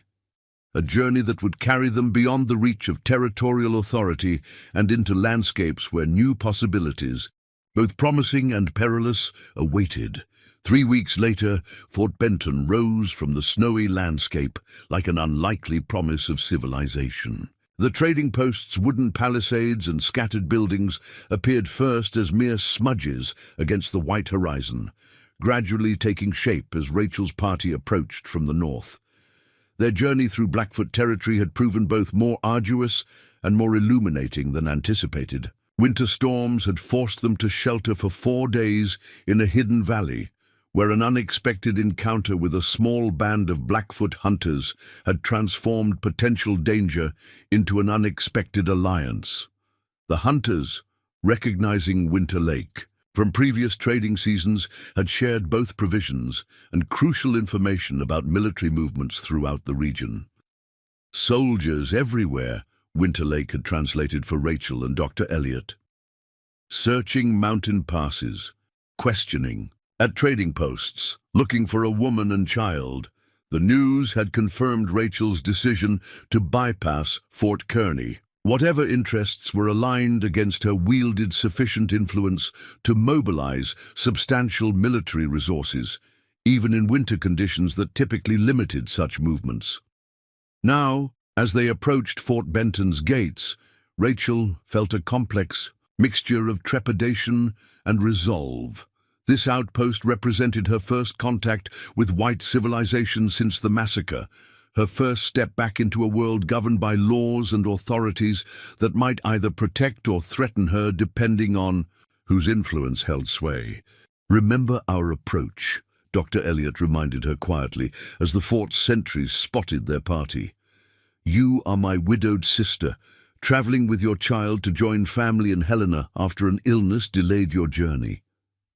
Rachel nodded, adjusting Lily's blankets to better shield the baby from curious eyes, and the Anishinaabe are simply traders we encountered on the trail who offered safer passage.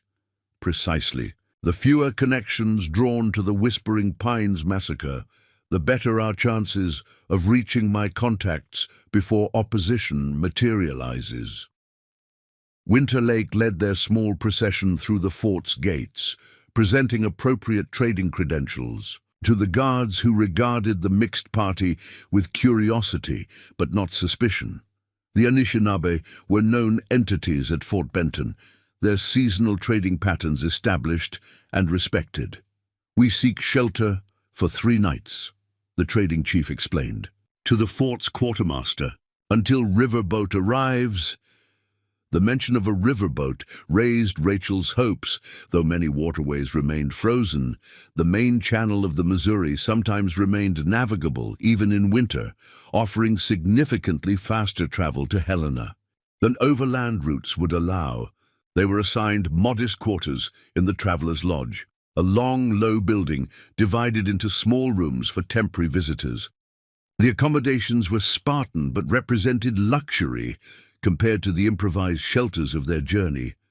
A proper bed, walls that blocked the wind, even a small stove that provided consistent warmth for the first time in weeks. "I'll make arrangements for our next passage," Elliot told Rachel, after helping settle their minimal belongings. "Winter Lake's information suggests a steamboat might arrive tomorrow or the following day, depending on ice conditions downriver." When the scholar departed, Rachel found herself alone with Lily for the first time in days. The baby had weathered their arduous journey with remarkable resilience, adapting to changing conditions with a flexibility that continuously amazed her mother. Now, in the relative security of 4 walls, Lily's natural curiosity reasserted itself as she practiced her newfound crawling skills across the rough-hewn floorboards. Rachel watched her daughter's determined exploration with a bittersweet smile. How different this was from the future she and Thomas had planned. Yet despite everything, Lily was thriving, growing, developing, reaching milestones right on schedule according to Dr. Elliot's occasional assessments. A soft knock interrupted Rachel's reflections. Opening the door cautiously, she found one of the fort's laundresses, a middle-aged woman with weathered features and kind eyes. "Thought you might appreciate these," the woman said, offering a small bundle of clean clothing. "Noticed you traveled light and with a little one." Her gaze softened as she glimpsed Lily behind Rachel. "Got some baby things too. My youngest outgrew them last season." The unexpected kindness momentarily overwhelmed Rachel, who had grown accustomed to viewing strangers with suspicion. "That's very generous, thank you." "Martha," the woman supplied. "Martha Tunney. Been at the fort going on 6 years now." She hesitated slightly. "Don't mean to pry, but you came in with that Anishinaabe trading party, long journey for a young mother and babe." The gentle probe for information reminded Rachel of her cover story. "My husband passed last autumn. I'm joining a family in Helena. Dr. Elliot, my brother, came to escort us." Martha nodded sympathetically. "Rough country for traveling alone. Good, you found safe company." She glanced down the corridor before adding in a lowered voice, "Though you should know there's been men asking after a woman with a baby." Military types, but not regular army from what folks say. A chill ran through Rachel, despite the room's warmth. When? Ryder came through 3 days back, asked a lot of questions and showed some kind of official paper. Martha's expression suggested she placed limited trust in such authority. Just thought you should be aware is all. After the laundress departed, Rachel hurriedly changed into the clean dress she'd been provided, her mind racing. If inquiries had already reached Fort Benton, their window of opportunity might be closing faster than anticipated. She needed to find Dr. Elliot immediately. Securing Lily in a makeshift sling, fashioned from one of Nayeli's woven blankets, Rachel stepped out into the fort's central yard.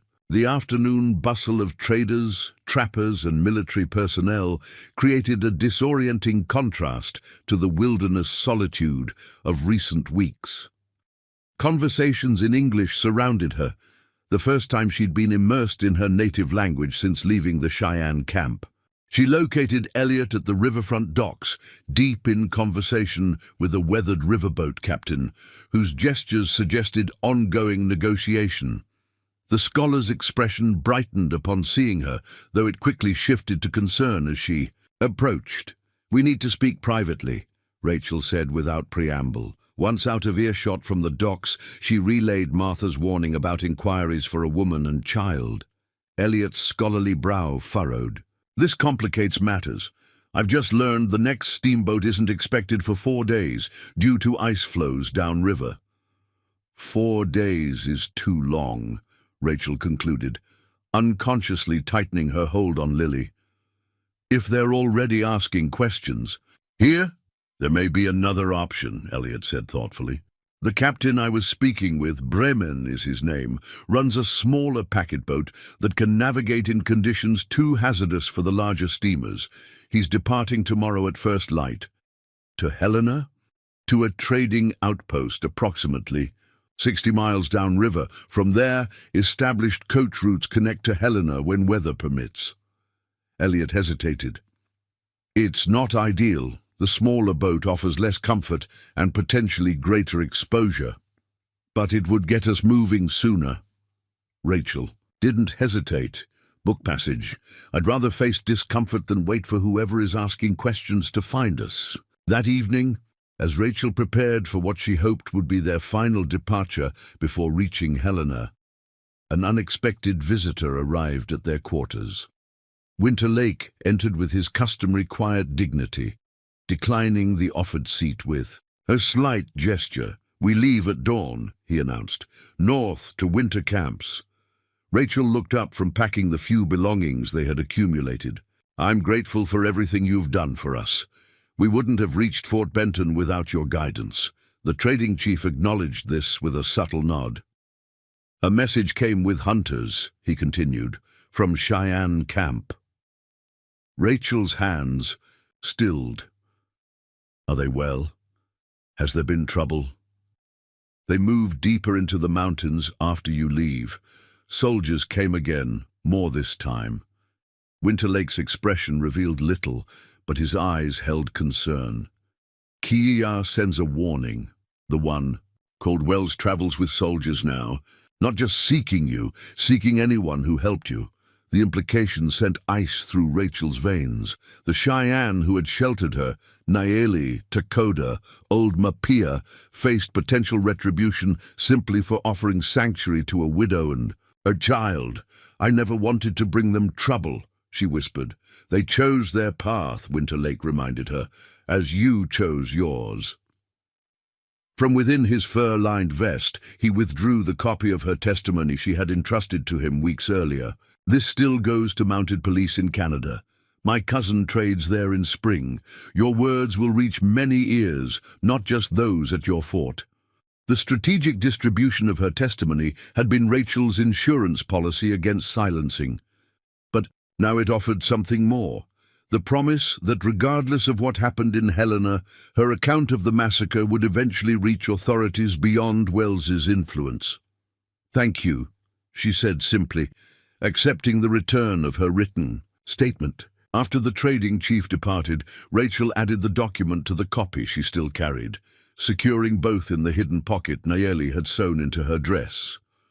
Dawn brought clearing skies and bitter cold as Rachel, Lily, and Dr. Elliot made their way to the small dock where Captain Bremen's packet boat prepared for departure. The vessel was indeed modest, a shallow draft riverboat with a small steam engine designed for navigating the treacherous Upper Missouri's ever-changing channels and sandbars. Not much for comfort, Bremen admitted as they boarded, but she'll get us downriver faster than waiting on the big steamer. The captain, a barrel-chested man with a grey-streaked beard, directed them to the small cabin that would serve as their quarters for the journey. As final preparations for departure were underway, Rachel stood at the vessel's rail, watching Fort Benton recede into morning mist. Lily, bundled securely against the cold, observed the activity around them with bright-eyed interest. "You've come a long way from Whispering Pines Crossing," Dr. Elliot observed, joining them at the rail. Rachel nodded, absently touching the hidden pocket containing her testimony. "Yet the journey isn't truly over, is it? Even when we reach Helena, even if your contacts in the Federal Marshal's office believe my account, the path to justice is rarely straight or swift," Elliot acknowledged. "But unlike before, you no longer walk it alone or unprepared." As the packet boat gradually built steam and began its journey downriver, Rachel reflected on the profound transformation of the past months. The woman who had hidden trembling beneath sagebrush as bandits massacred her husband and friends would hardly recognize the person she had become, a woman who had survived wilderness, learned from native peoples, outmaneuvered military pursuit, and now faced an uncertain future with clear-eyed determination rather than fear. 3 days later, their riverboat docked at the small trading outpost Elliot had described. The settlement consisted of little more than a cluster of log buildings surrounding a central trading post, but it represented a crucial junction where river traffic connected with overland routes. "The coach to Helena departed yesterday," the station manager informed them after reviewing the posted schedule. "Next one's due in 4 days, weather permitting." Elliot glanced at Rachel, concerned evident in his scholarly features.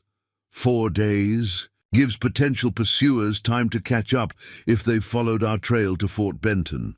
"Is there any alternative?" Rachel asked, adjusting Lily on her hip. The baby had grown fussy after the river journey, perhaps sensing her mother's tension. The station manager scratched his beard thoughtfully.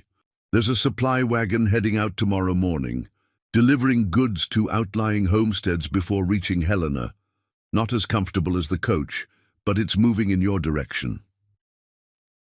By the following dawn, Rachel found herself seated in the back of a canvas-covered wagon among crates of supplies bound for distant settlers. The arrangement lacked even the modest comforts of Captain Bremen's riverboat, but it offered continued movement toward their destination and greater ability to divert from established routes if necessary.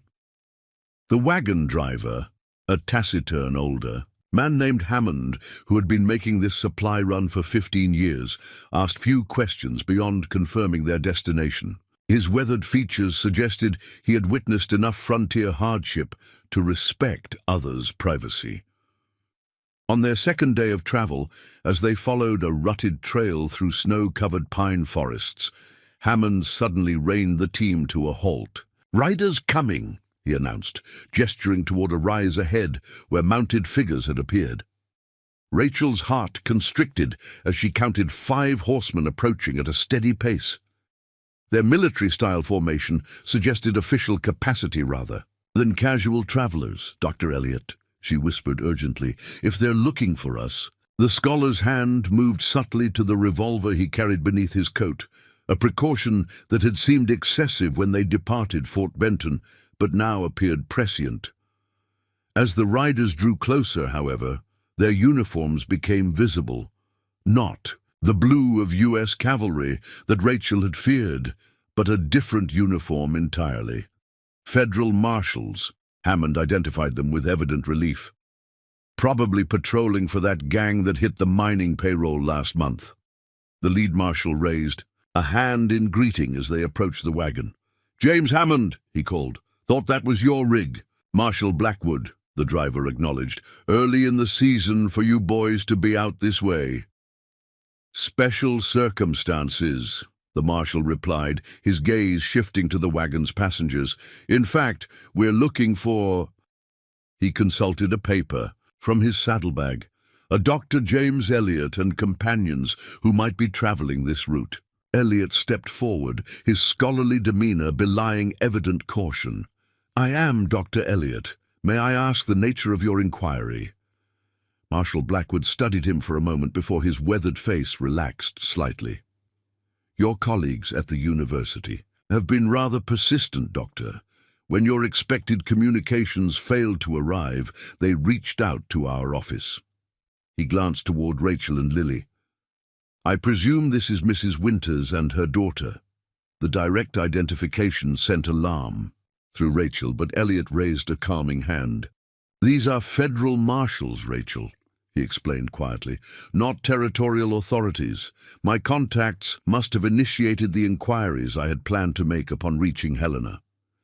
We've been authorized to provide escort for the remainder of your journey," Blackwood continued. "There have been developments regarding your investigation that make such precautions advisable." "What developments?" Elliot asked sharply. The marshal glanced meaningfully at the open trail. "Best discussed in more secure surroundings. We've established a temporary headquarters at the Wilson homestead, about 3 miles ahead. We can speak freely there." 2 hours later, seated in the Wilson family's modest but comfortable kitchen, Rachel listened as Marshal Blackwood outlined the situation that had brought federal authorities into what had begun as a territorial matter. Harrison Wells was found dead in his Helena office 4 days ago, Blackwood explained. The blunt delivery softened only slightly by the cup of coffee in his weathered hands. "Shot at close range. Initial investigation suggests it wasn't robbery. His safe remained untouched." Rachel exchanged startled glances with Elliot. "Who would—" "Evidence points to his former business partner, a man named Jennings." The marshal's sharp eyes noted Rachel's recognition of the name. "I take it you're familiar with him." "Jebediah Jennings," Rachel confirmed, her voice steady despite the shock of these developments. "Leader of the Red River Gang, the men who attacked our wagon." Train mentioned his name specifically. Blackwood nodded grimly. "It appears Wells and Jennings had a falling out over the proceeds from your wagon train massacre. Wells had been funneling investment money into their operation for months, using his banking position to identify lucrative targets." "The gold survey documents," Elliot interjected. "They would have been worth a fortune to anyone developing mining interests in those territories." "Precisely. But according to papers found in Wells's office after his death, Jennings took possession of those documents and refused to share them as agreed." Blackwood's expression hardened. "Honor among thieves rarely survives when the stakes grow high enough." Rachel absorbed this information, her mind connecting fragments that had troubled her for months. So Wells falsely blamed Cheyenne for the attack to divert suspicion from himself and his partner. "A pattern they'd established in previous raids," Blackwood confirmed. But Wells apparently grew concerned that Jennings had become too volatile, too unpredictable. The papers suggest he was preparing to sever their arrangement when Jennings discovered his intentions. The irony wasn't lost on Rachel. The man whose lies had caused her so much suffering, had threatened the Cheyenne who sheltered her, had died by the same violence he had orchestrated against others. "What happens now?" she asked, unconsciously, drawing Lily closer as the baby dozed against her shoulder. "We're building a federal case against Jennings and the remaining members of the Red River Gang," Blackwood explained. "Your testimony about the wagon train attack would be invaluable evidence, the only eyewitness account connecting Jennings directly to the massacre." "And the territorial authorities? Captain Mercer and his men?" Blackwood exchanged glances with Elliot before responding. Captain Mercer has been relieved of duty pending investigation into his connections with Wells. It appears he received substantial payments in exchange for directing military attention away from the gang's activities. As the conversation continued, into the evening, outlining the process for formally recording her testimony and the protective measures federal authorities would implement, Rachel felt an emotion she had almost forgotten. Hope, not naive hope that justice would magically restore what had been lost, but the grounded hope that comes from witnessing consequences finally reaching those responsible. Later that night, as Lily slept peacefully in a cradle provided by the Wilson family, Rachel stood at the cabin's window watching snow begin to fall once again. The gentle accumulation transformed the landscape into a clean white expanse that covered all tracks, both those leading behind and ahead. "Your journey is far from over," she whispered to her sleeping daughter. "But perhaps it can now follow paths we choose rather than those forced upon us." The woman who had hidden her baby in the brush and watched her world destroyed had survived, not just physically but spiritually. Through wilderness and grief, through cultures and dangers, she had emerged transformed, carrying wisdom from the Cheyenne, strength from her own discovered resilience, and determination that Lily's future would honor the sacrifices of all who had helped them reach this moment of potential justice. Outside, the snow continued to fall, covering the wilderness in fresh possibility. Up next, you've got 2 more standout stories right on your screen. If this one hits the mark, you won't want to pass these up. Just click and check them out, and don't forget to subscribe and turn on the notification bell so you don't miss any upload from us.